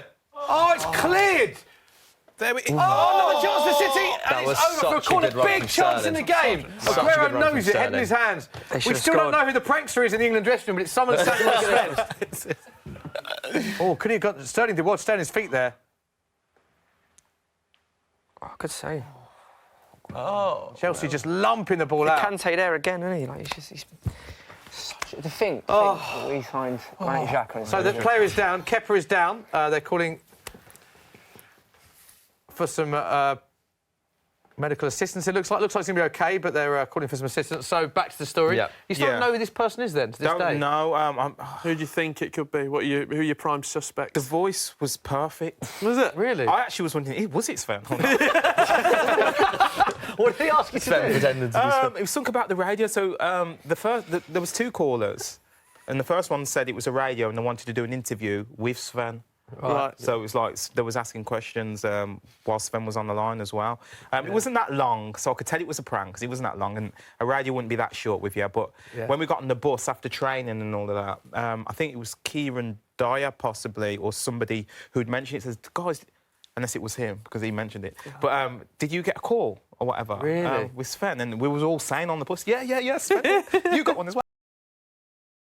Someone's going around pranking. I reckon, actually, it weren't one of the players. I reckon it might be one of the kit guys or somebody like that. Really? Wow. That's what I'm thinking now. Because we got on quite well with the masseurs and the kit guys and stuff like that. It wouldn't surprise me if they were having their own little joke in the laundry room, you know, on us, pranking us. Love that, just before a big game in a tournament. Like just getting their head down, having some sleep, and then the masseurs rings them up pretending to be Sven. Anyway, corner for Man City. Not had much luck so far from these. Whipped in, and it's another terrible corner, straight out. Come on. Oh, again, what is... I suppose Emerson's just not booted out. He's there again, Kante. He's so good, isn't he? Oh, that is fantastic. Go on, run length for the pitch now. He's going to foul him. Go on, Callum. Nice. Well done. Switch. Good play. Great play from Hudson-Odoi. 21 minutes gone. He hasn't really put a foot wrong since he's He looks like he loves being on the ball, doesn't he? I think John Moss might have just taken a tumble. Higuain. John Moss taking a tumble, did you say? I can't confirm or deny that, but I'm getting reports that John Moss did take a tumble. There was a cheer we heard, a quiet cheer from the crowd. Went, You got a "Wait!" bit of Atmos in your ear, have you? Tiny bit, yeah. Could do with It some might of have that. been the gallery cheering their throw-in, actually, but... But it is 21 minutes gone. Neil, get your questions in. Well, have we got any other questions before we get to what looks like a penalty shootout? I'd be amazed if there's a goal now. Yeah. Who is there anything holding Manchester City back from winning the Champions League? Obviously, a great away victory, but obviously it was only against Schalke. Yes, there's Barcelona. Stopping them. Yeah. And the other teams in it. I think they've Barcelona, definitely. the team to beat for you in this. I think that any team with Messi is like, you know, but they definitely have the tools to win the Champions League. But I think there is so many other good teams, and you know, I was just looking at the draw the other day. Like, there's so many top teams. Like, you know. How far do you think Liverpool will get? You know what? For their title chances, I don't think it'd be the worst thing if they was to go out quite early, so they can just concentrate on the league. Like, particularly when you get into like April time when you're in the quarters, the game's ticking fast, 2 legs as well and stuff. And that's a valid point, actually, because you look at City in all 4 competitions. Obviously, Liverpool went out early in the Carabao Cup and the FA Cups. They've had a lot less games than City. To play, You make a difference, yeah. It does make a big difference. But like you were saying earlier, Darius, like you're saying, like how kind of winning competitions or going far in competitions can keep the momentum up as well. So there's like a psychological benefit to it. But obviously, I don't know. Yeah, if you lose like a Fernandinho kind of player, then that does. There's a psychological element to that as well. Isn't there? Yeah. Also, look at when Chelsea won the league, they weren't in European competition. When Leicester won the league, they weren't in European competition. No. Both those teams struggled the next year when they were in Champions League. So it's unless you have got a Man City that have so many players, I think for the teams that step down, the Liverpool's, Tottenham's, Chelsea's, Arsenal's, who don't have the squads that City's have, say. It can work both ways. Still 0-0, by the way. 23 minutes gone. Chelsea 0, Man City 0. Let's go back to social corner, Will. What are people saying? We spoke a lot about players like Ian Taylor, Mark Draper. Who's the most underrated player that you kind of played your career? Maybe one that didn't take the headlines. Alan Wright. Really tiny Alan Wright. Bold guy. Fullback. He was Tiny, Excellent. wasn't he? Awesome. Was he? Yeah, he was really good. Quality on the ball, like, never put a foot wrong on the ball. But he won every header. I remember watching him as a fan. So, did he ever play with Wright? Yes, I did play with him, right. But I remember actually being in the stands, and me and my mate, who were Villa fans, we used to count the headers that defenders won. We used to... I don't know why, that was great. Your game. Yeah. We should do that on this stream. But he used to win every one of his, and he was the smallest on the pitch. It was just amazing to see him compete like that. So, yeah, underrated. I think that he's a coach now at Man City. Is Coaches he? the under 16s, I believe. Does he? So still bump into him every now and again, which is good. Decent. Hudson-Odoi on the attack for Chelsea. Go on, go at him. Go at him. Unlucky. Well, that's good from Sane, wasn't it? Think Chelsea? Did you put Chelsea favourites in the penalty shootout? No. I'll put Chelsea favourites. You think? Shootout, yeah. Who are the takers for Chelsea? David Luiz will take one and David score. Luiz, Higuain will Hazard, take one and score. Hazard will take one and I score. reckon Hudson will step up, you know. Odoi will take one. You think? I'd put Chelsea favourites in the penalty shootout. Edison might take one for City, you know, That's strikes it, the ball. yeah. Are we presuming it's going to pens? Can we see a... I mean, I can't see a goal in this, can you? I think we should try and jinx it so we can see a goal. Yeah. McCubbin, can you see a goal? No way, not in a million years. Not in a million years. Really honest, I like I'll it. stick by that quote. I cannot see a goal in this game at all. But stick with us. Yeah. 25 minutes gone, 5 minutes left of normal time. We expect very little injury time in this second period of extra time. It's just a very scrappy game. I mean, it's an obvious thing to say, but the fatigue has massively crept That's what I'm into thinking. Does that mean we're going to see a goal the later pace on? of the game is... and it's almost like they're both... Oh, we're going to see a mistake right at the end. Yeah. Someone knackered. Good question in from Poles. You spoke about you just started your coaching career. Can we ever see you in the dugout at Villa Park one day? Oh, I'd love nothing more than that one day, but I wouldn't head anywhere in that direction unless I was fully qualified and experienced, because obviously it's the club that I grew up loving and supporting, and I wouldn't ever, want to jeopardise it by, stealing a moment before I was I was ready. So yeah, I'm trying to get, the badges and get the experience required to be in a position to, challenge for a position like that in the future. So yeah, definitely. Fantastic. Is that the dream job for you, though? Because you said there the club that you supported as a boy, but it sounds like it's a club that you still support. You're still very fond of all the ex-clubs you play for, which I imagine you have fond memories of all of them. But is Villa still your club? That's the one, yeah. Obviously, that's the one growing up when I was learning the game that, taught me the basics. Yeah. So, yeah, I'd love to go back there in some capacity one day and help them out. I think it would be right. Come on, then. Now we go. Chelsea. Here we go. Sané. Oh, terrible. Oh, there's a mistake. Go on, hit it! Oh, big chance for Aguero. It's a save from get Kepa. Sterling I that. can't Gotta see a get goal. I Sterling. just want to see a goal, Dave Jackson. Kepa's done. He's going to be in a... Oh, no, it's just a bit cramped. He's the goalie! Don't they want to take Kepa off, though? Because Chelsea's second keeper is Willy Caballero, who won a penalty for City and saved 3 penalties in that cup final. I've got cramp just watching it. Have these their subs, yeah. No, he's going to give it to Sterling. Big chance. They can't bring any more subs on. No, correct. They have used all the You subs. think? Yeah, Sterling. Second shot on target that is of the game, I think. Wow. Yeah, I feel like he should have played in Sterling there.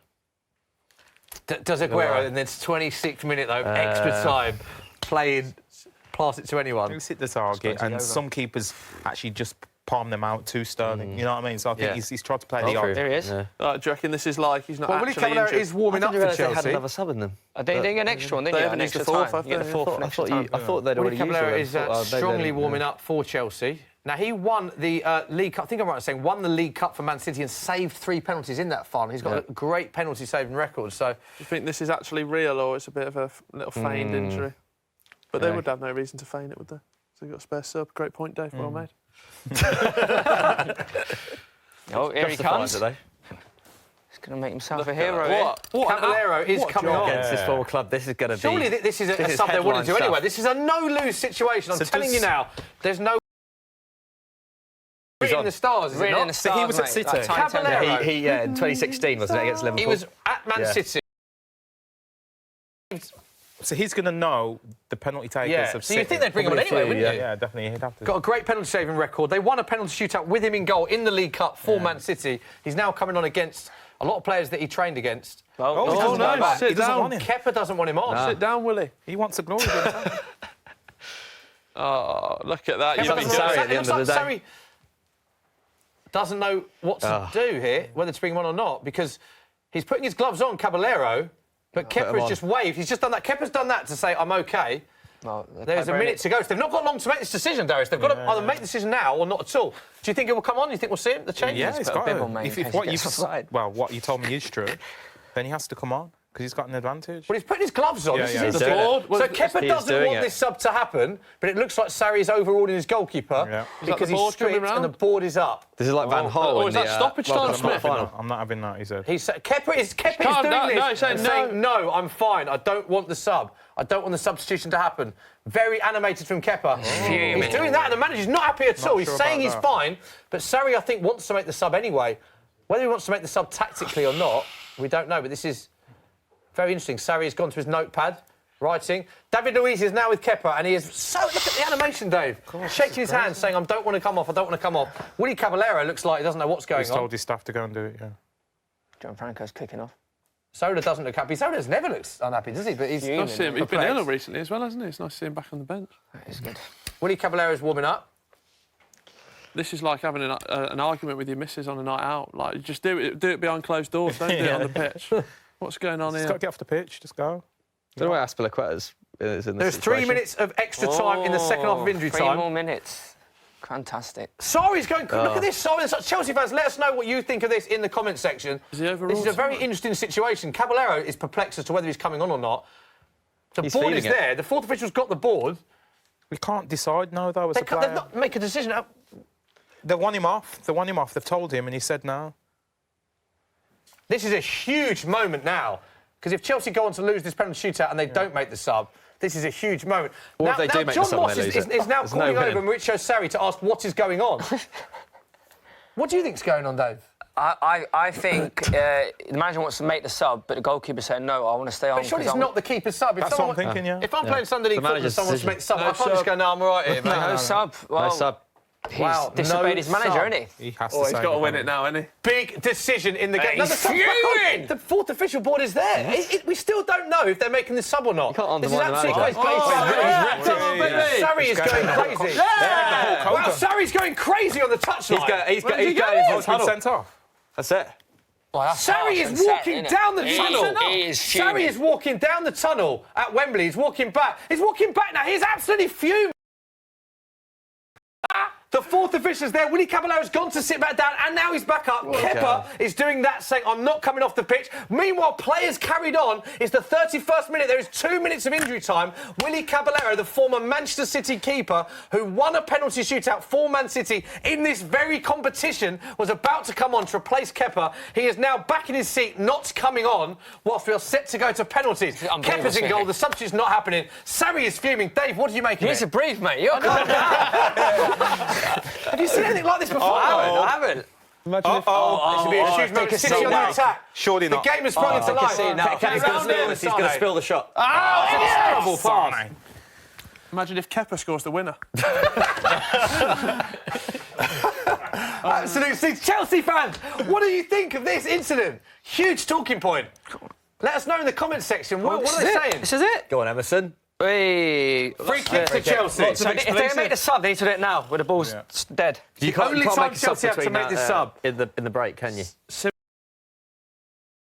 Everyone says take Kepa off. If Kepa wants it, he should stay on.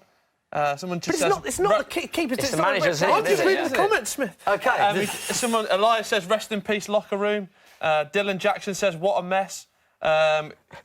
Elise says, keep Kepa on. It's just disrespectful to the guy. But is it, though? It's a That's referee... disrespectful for Willy Caballero. Very disrespectful to Willy Caballero, yeah. It's the 3rd minute of injury time. Carl Walker punts the ball forward. Can you do it after the... Surely. No, This is no, gonna no. be- It's got to be in play. I have no idea. It was, I think it does do, because remember when Van Gaal brought on... who was it he brought on? Was it... Cross. yeah. What's his Krul. All right, and I think he had to do it before trying the to worm end. your way into other people's streams, mate. that's it. Oh, We're in pens. the 3rd minute now. Game, set, and match. Pens. No, Send it to the whistle. This is going to go on a run. He's going for it. One of the first rules of football, play to the whistle. He's had a dig. The ball is... Oh, great touch from Roberto. Oh, my gosh. Oh, Man City! I'll be honest, at this stage, I is want to going see on? pens now. Quality. Do you? You want pens? You wait. Yeah, we've gone this far. Is there another toilet break? Not for you, Mike. No? I didn't take my first one, to be fair, so... Yes, McCubbin, we can let you go to the toilet. I'm actually... You know what? I'm actually fine, because I went before the stream. Is that it? Wait, just calm down. I'm not. So eager. What is going on here? What's he doing? He's still got his gloves on. He's still got his gloves We on. still haven't got to the bottom. Willie Caballero still got his gloves on. We're still in. They can still bring him on. They are still playing this game of football. He can still make this substitution if the ball goes out of play. Because I think he took his gloves on, and We're now in he's just putting them back on. 34th minute. Who is that old geezer? And there's 3 minutes of injury time. Everyone's getting involved. What's going on? Go on, then. This game is just. I mean, how this game's still going on is beyond me. We're in the 35th Have a dig, Hazard. Here we Bang! go. Kante! Oh, Sane. Fantastic defensive play. There from is Sane. the whistle. That is full time of extra time. It is 0-0. We go to penalties in the Carabao Cup final. These are the live scenes. If you've just joined us on the stream, stay with us. It wasn't the most classic game, but what drama we saw in the last 3 minutes. That was Unbelievable moment. Kepa went down having made a save. It looked like he was injured. They went to make the sub. Willie Caballero, the former Manchester City goalkeeper, who'd previously won a penalty shootout whilst at Man City in this very competition a few years ago, was set to come on. He was stripped. The fourth official had the board. He was set to come on. Kepa, furious on the pitch, was doing that, saying, I'm not coming off. Sarri says it doesn't matter, you're coming off. Willie Caballero is about to come on. David Luiz is with the keeper. No substitution was made. Play went on. Sarri, furious, went down the tunnel, came back down.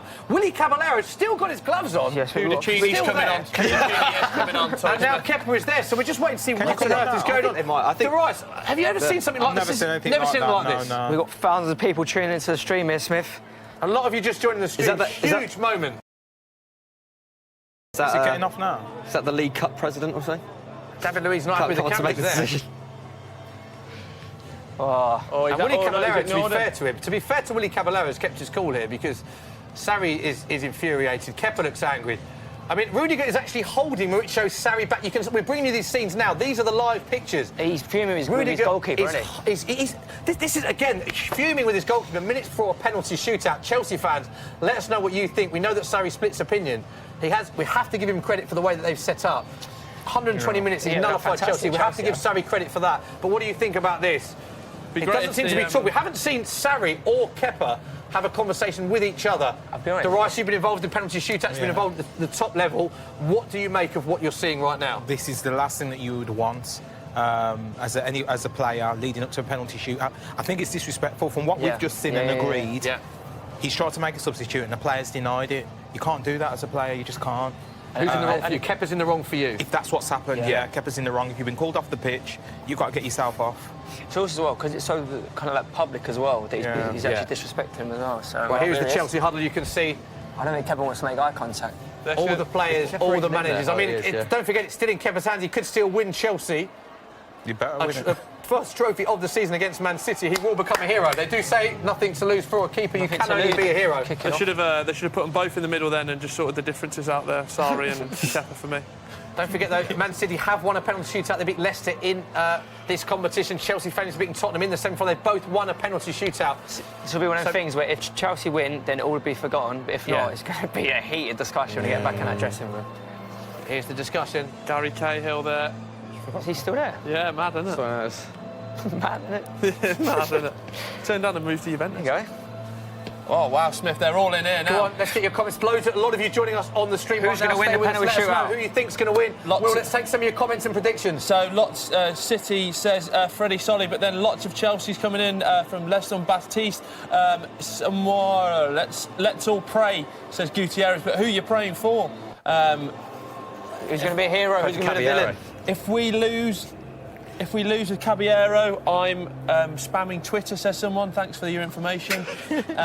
Lots of penalty predictions. We've got 4-2, 3-4, all in favour of Man City. Very interesting, someone just made the point there that Azpilicueta was leading the team talk, where you looked at Man City's camp and it was Pep leading the... So wasn't Sarri doing the team talk there? Pedro was having words, Azpilicueta was having words. Any more predictions in the comments? Vamos, Man City. So lots of people wanting Man City, but it's all going off in the comments. Get your predictions in now. I'm a Liverpool fan. Come on, Chelsea, says Nathan. Oh, wow. But yeah. OK, back in the studio. Stay with us. We'll bring you all the penalties as they go in or don't go in, whatever the case may be. Darius, got to come to you first. You've been involved in big penalty shootouts, for England and the top level. What is this like now? This moment specifically, moments for a penalty shootout. What will these players be feeling? What will be going through their heads? They'll be going through the penalty that they're about to take if they're opted to take one. Yeah. They'll be going through that moment in their head, making sure that they're decided on their technique. And it's just about being ready to take one, because I think that if it's all even going through and you opted not to take one, you might have to take one. And you might have to take one in even more pressured circumstances. Exactly. So it's coming to terms with that and just trying to calm yourself, really. And speaking of calm, one man that does not look calm still is Maurizio Sarri. I know. You know what It'd be great if they got the managers to take one. That would be fantastic. We're just seeing photos of Edison and Kepa. Look very friendly. It's no lose for the... Well, could this be one of the few penalty shootouts where there is a lot to lose for the Chelsea keeper? Because usually they say you can only be a hero, but suddenly if Kepa doesn't win this, there'll be a lot of questions does the asked. reserve keeper now want him to do well? That's what. Oh, good question. Yeah. I don't like to say it, but Good question. You know what I mean? It looks like the coin toss has been made. It looks like it's the Chelsea end. That's always an advantage, And Chelsea going first. So two fairly big advantages there. Massive. Chelsea going first, and it's in the Chelsea end. Jorginho. The first penalty for he did Chelsea that sick one, didn't is he? Jorginho. Jorginho stepping up. We are moments away from the first penalty. Yeah. Was that him? left. Save. Left. Is he score or miss, Smith? I think He's he going scores. to miss. Quickly, Kevin.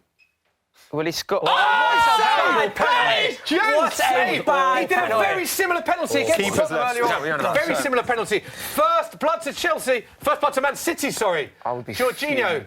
The very soft penalty. What was that? Edison saves Jumped it. before he took it. Chelsea fans shouldn't worry, though. England missed that first penalty against Colombia true. and we went on to win the shootout. That is very true.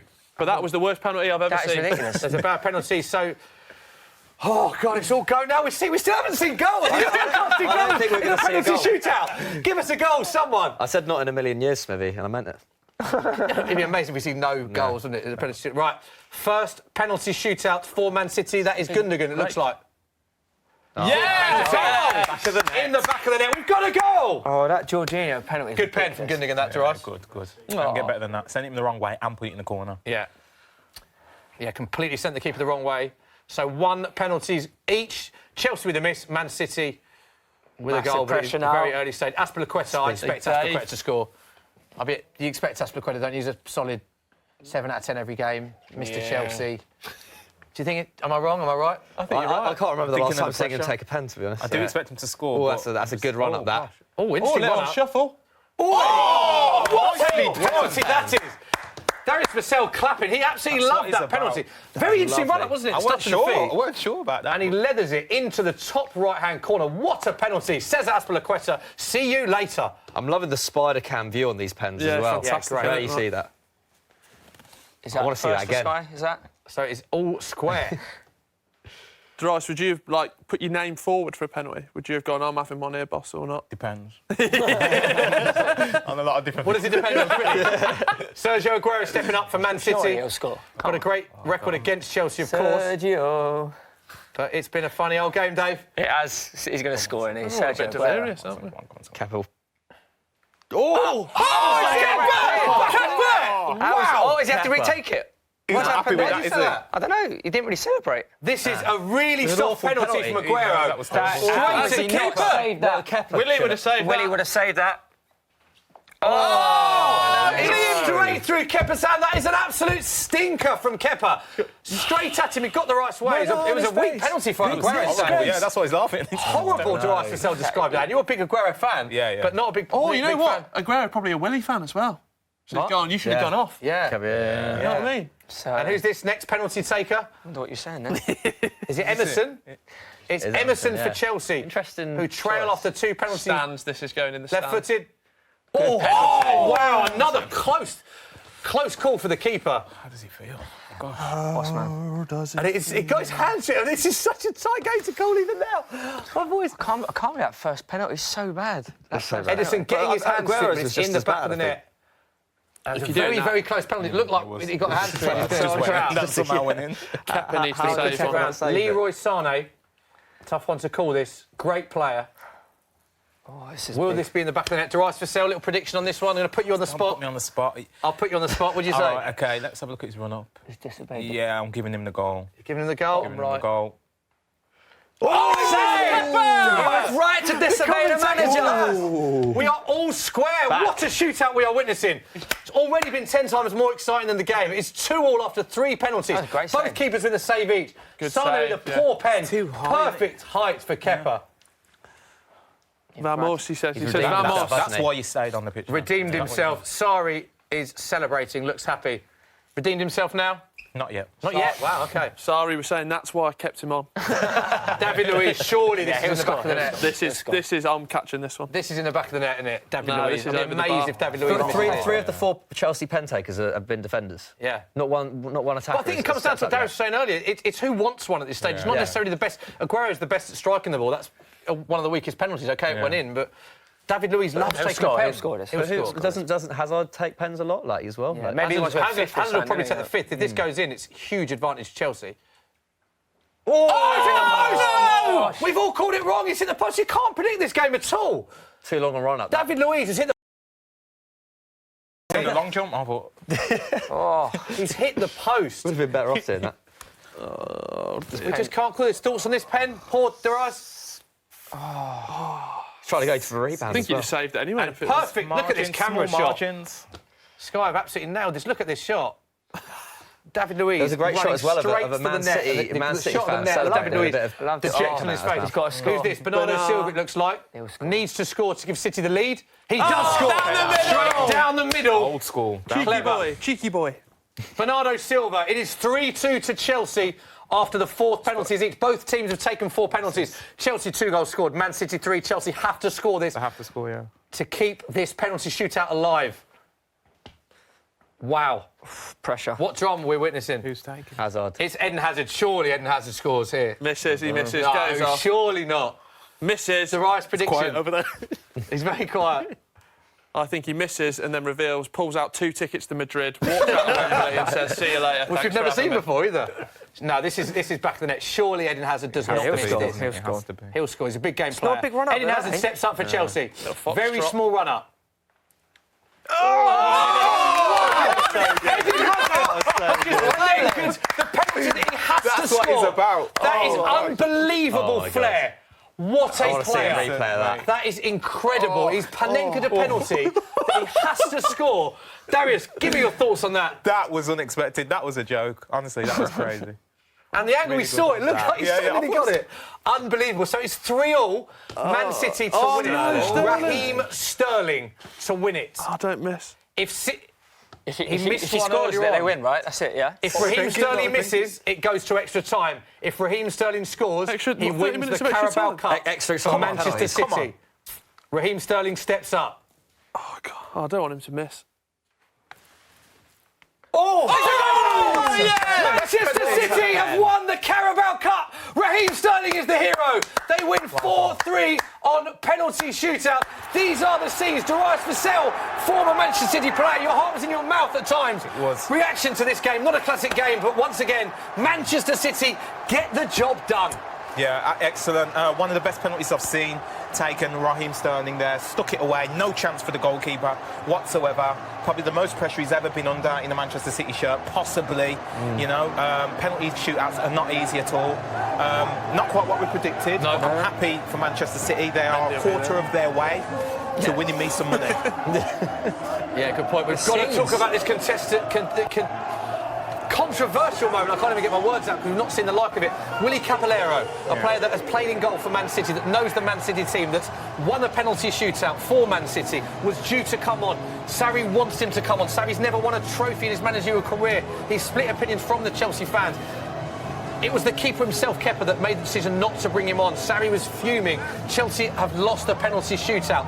What will the fallback be from that decision? Because you described it as a moment you'd never seen before on a football pitch. As the manager of a football team, you make the decisions. Everything's up to you, your boss. You can't go against that ever at any point, especially not at a moment so important. You know, that's the time when you've got to, you know, play your role and know your role for me. And I don't think the goalkeeper would have heard the last of that by any means. Does that illustrate to you that maybe he's not got the whole dressing room on his side if a player can do that?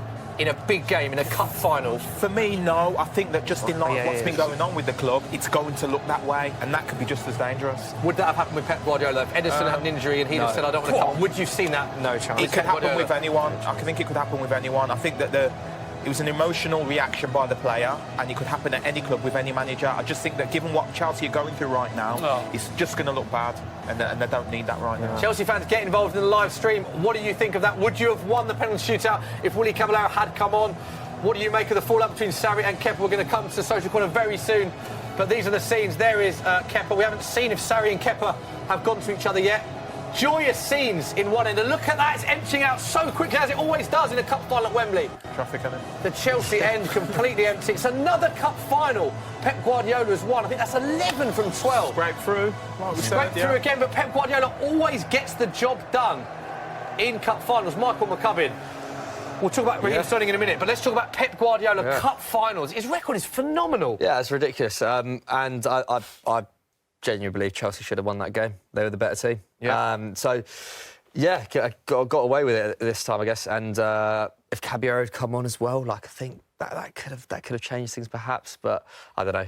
Two Chelsea players did miss pens as well. So, yeah, I mean, Guardiola's record in finals is pretty unreal. Can't really take away from it. It was good. It's good to see Raheem score such a good pen to win it as well. About time. He probably been for me like City's best player this season, at least the best attacking player. And yeah, for him to kind of have that kind of hero status in a final, something that he's probably becoming for what he's 23, 24 now. He's been performing pretty consistently for the last few years. Like, fully deserves it. Yeah, well said. Great to see Raheem Sterling score that winning penalty. And English players scoring penalties, Dave. Mental. We saw it in the World Cup. English player scores the winning goal. It's great. Good omen for the next Euros, isn't it? Leroy Sané, we're a very relieved man there. Yeah. He's not. Speaking of relief, look at Pep's body language. He knows he's been in a cup final here today. A close one as well. It wasn't the best game, but again, like that's a sign of champions, isn't it? Like grinding it out, winning the game. You know, when you're not playing particularly well. So completely fair play to Pep and Man City. There is Pep Guardiola. Just seen him taking a huge breath, looking into the sky, into the stars, taking a huge breath of release, shaking hands with Rob Green there and all the Chelsea staff. Look at him. He knows he's been in a cup final, doesn't he? He knows that he probably got away with one there. And do you know the annoying thing is, like we talked about Sarri not needing a performance, and he's had that performance for 120 minutes, but the headlines will just be that exchange with Kepa, and that's kind of soured the game for him. I don't know why he's clapping Kepa, because he needs to have a long hard look at himself. He does. Kepa, we've got scenes of Pep Guardiola at the minute, shaking with John Stones' hand. All the City team together, and they are the scenes that you were talking about. There is Kepa Azpilicueta clapping the Chelsea fans. It's just so childish. Penny for his thoughts now. Interesting to see. Don't forget they wanted to make the sub. Kepa refused to allow it, which is crazy in its sense. Chelsea fans, a lot of you joining us on the stream, a lot of City fans. What are they saying? Let's get to social corner. Will, what is the consensus? The general consensus is the Sarri situation. Lots of Sarri outs, but a few complimentary sort of Sarri ins after that performance. Obviously, not being ruined by that. But there are people wanting to know: did you ever have a public sort of fallout with your manager at all? No, never public. I've not got on with managers in the past before. It's natural, but you find that the easiest way to get them on side is score a few goals and keep away from them. Other than that, I was never one to knock the manager's door and try and get involved and cause thingy. To me, it's about how you play and how you are as a person, and I never really had problems with that. That was always the way to get on their right side. So. Yeah, we've seen the scenes there. Fabian Delph with Leroy Sané, who does look a very relieved man, doesn't he? And Raheem Sterling, the penalty hero. Looking at Pep, congratulating not just the players, but all of his staff members, every single one of them going around shaking hands. Let's get some more of the questions from Social Corner, Will. I imagine some very, very happy and very relieved, probably, is the word to describe Man City fans tonight. Yeah, questions coming in. Do we think Chelsea would have won it with Willy in goal? Difficult to say, isn't it? But I'm going to say... It's a tough one to say, but I think they'd have had an advantage going into that. The fact that he's got such a great penalty-saving record, he knows the Man City plays. I think they might have, I think they'd have had more of an advantage going into that. Then with Kepa, And also, look, I don't want to, make it go on Kepa even more, but there was one penalty that was the Aguero one. Should have saved it straight at him. and he possibly should have saved it. Yeah, so, definitely should have saved it. Yeah, definitely should have saved that. Any more questions from Social Corner, Will? Just lots of feedback coming in, really. Everyone, do we think Sarri will be extra motivated now to win the Europa League to avoid the sack? I mean, will he even get that chance to take them on? What do you think? I mean, we've got to give him some credit here because he's kept out a Man City side that have scored goals for fun. We gave you the stats of Man City, how many goals they've scored. I've got them, in front of me here, scoring goals for fun. 8 different scores in the Carabao Cup this season. 9-0. They'd be okay. It was only Burton, but in the first leg, biggest win in 32 years, averaging 67% possession. Scored 147 goals in 52 home Premier League games, 81 goals in 21 home games in all competitions. They scream goals. All of these 9 away goals. Only Liverpool have conceded fewer that they've conceded. You've got to give Sarri credit for how they're set up. And the fact that they beat them 6-0 recently. Yeah. This was a completely different Chelsea team. Exactly. We've got to give him some credit here. In a short space of time as well, he's changed it around completely. It's a completely different dynamic to the game, and he's done something to Man City which not a lot of teams have been able to do, and that's just to cancel them out completely. Yeah. So that's a sign of a good manager, obviously, and there's things that can be added to that. They could have been better, in offence, in attack.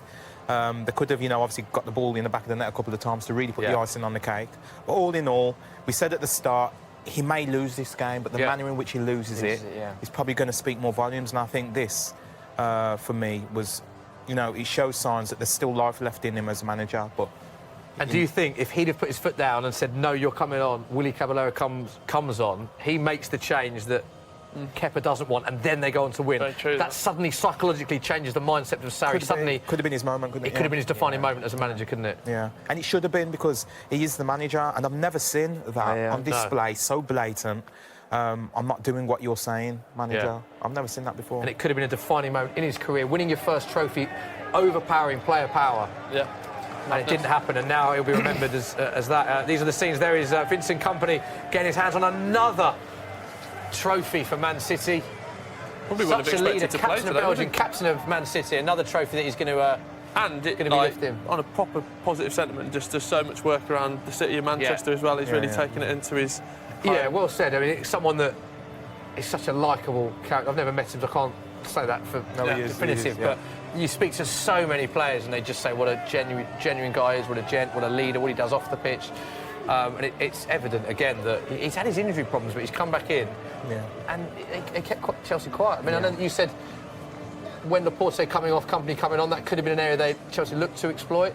But he has been, in your words as well, Dave, one of the best centre-backs in Premier League history. I would say, yeah. And it's really good for him, because as you say, I don't know if he's got another deal in him at City. I don't know what the plans is for him. So if this can be his defining season, go and win all these trophies, would be fantastic for him. And there's Pep Guardiola, knows what this means, winning another trophy. Every time we look at Pep, he's hugging and congratulating another staff member, another player.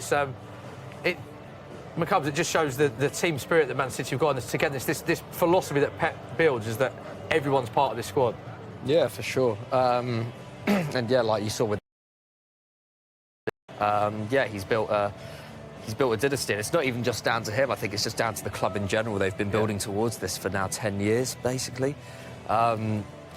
Getting Pep through the door took years of planning, years of getting in cheeky budget. Forget how to pronounce his name, Bejerstein, who worked with at Barcelona and who played with Barcelona. All of that has kind of built up to this and kind of, putting everything in place in order for Pep to be able to come in and instill his philosophy as quick as possible. So I think, just in general, the way that City have been run over the last few years in a footballing sense has been exemplary. 21st, I believe, major trophy for Pep Guardiola in management, which is unbelievable. Here you go, Vincent Kompany. Spoke about him earlier. He's going to be the man lifting the trophy for Man City. You can see one end of Wembley completely empty, the other end looks like Fernandinho's going the wrong way, doesn't it? It's a couple of them meeting. A new setup. Coming in from either end. Coming in from both ends, going to lift the trophy in the middle. Yeah. It's nice. Fantastic organisation there. So, great to see. But Man City have won the Carabao Cup, so we will take a few final questions. Man City fans! We've heard from Chelsea fans. Man City fans, how are you feeling? It's another trophy. You've won a lot of them. How do you feel? Relieved, I bet, is the word. 6th time they've won the League Cup, 4th time in 6 seasons. It's the 8th major trophy since Sheikh Mansour became the owner in 2008. And these are the live pictures. Vincent Kompany lifting the Carabao Cup. Manchester City, Carabao Cup champions 2019. Darius, quadruple. Quarter of the way there. It's going to be difficult, though, if they're ever going to get anywhere near it. Yeah. It could be another few more games where they're scraping through. It wasn't the greatest game today, but, you know, it had the drama that we was looking for at the end. Yeah, exactly. And Wednesday night, we're back with the Football Social on Wednesday night. All of the top 6 in action.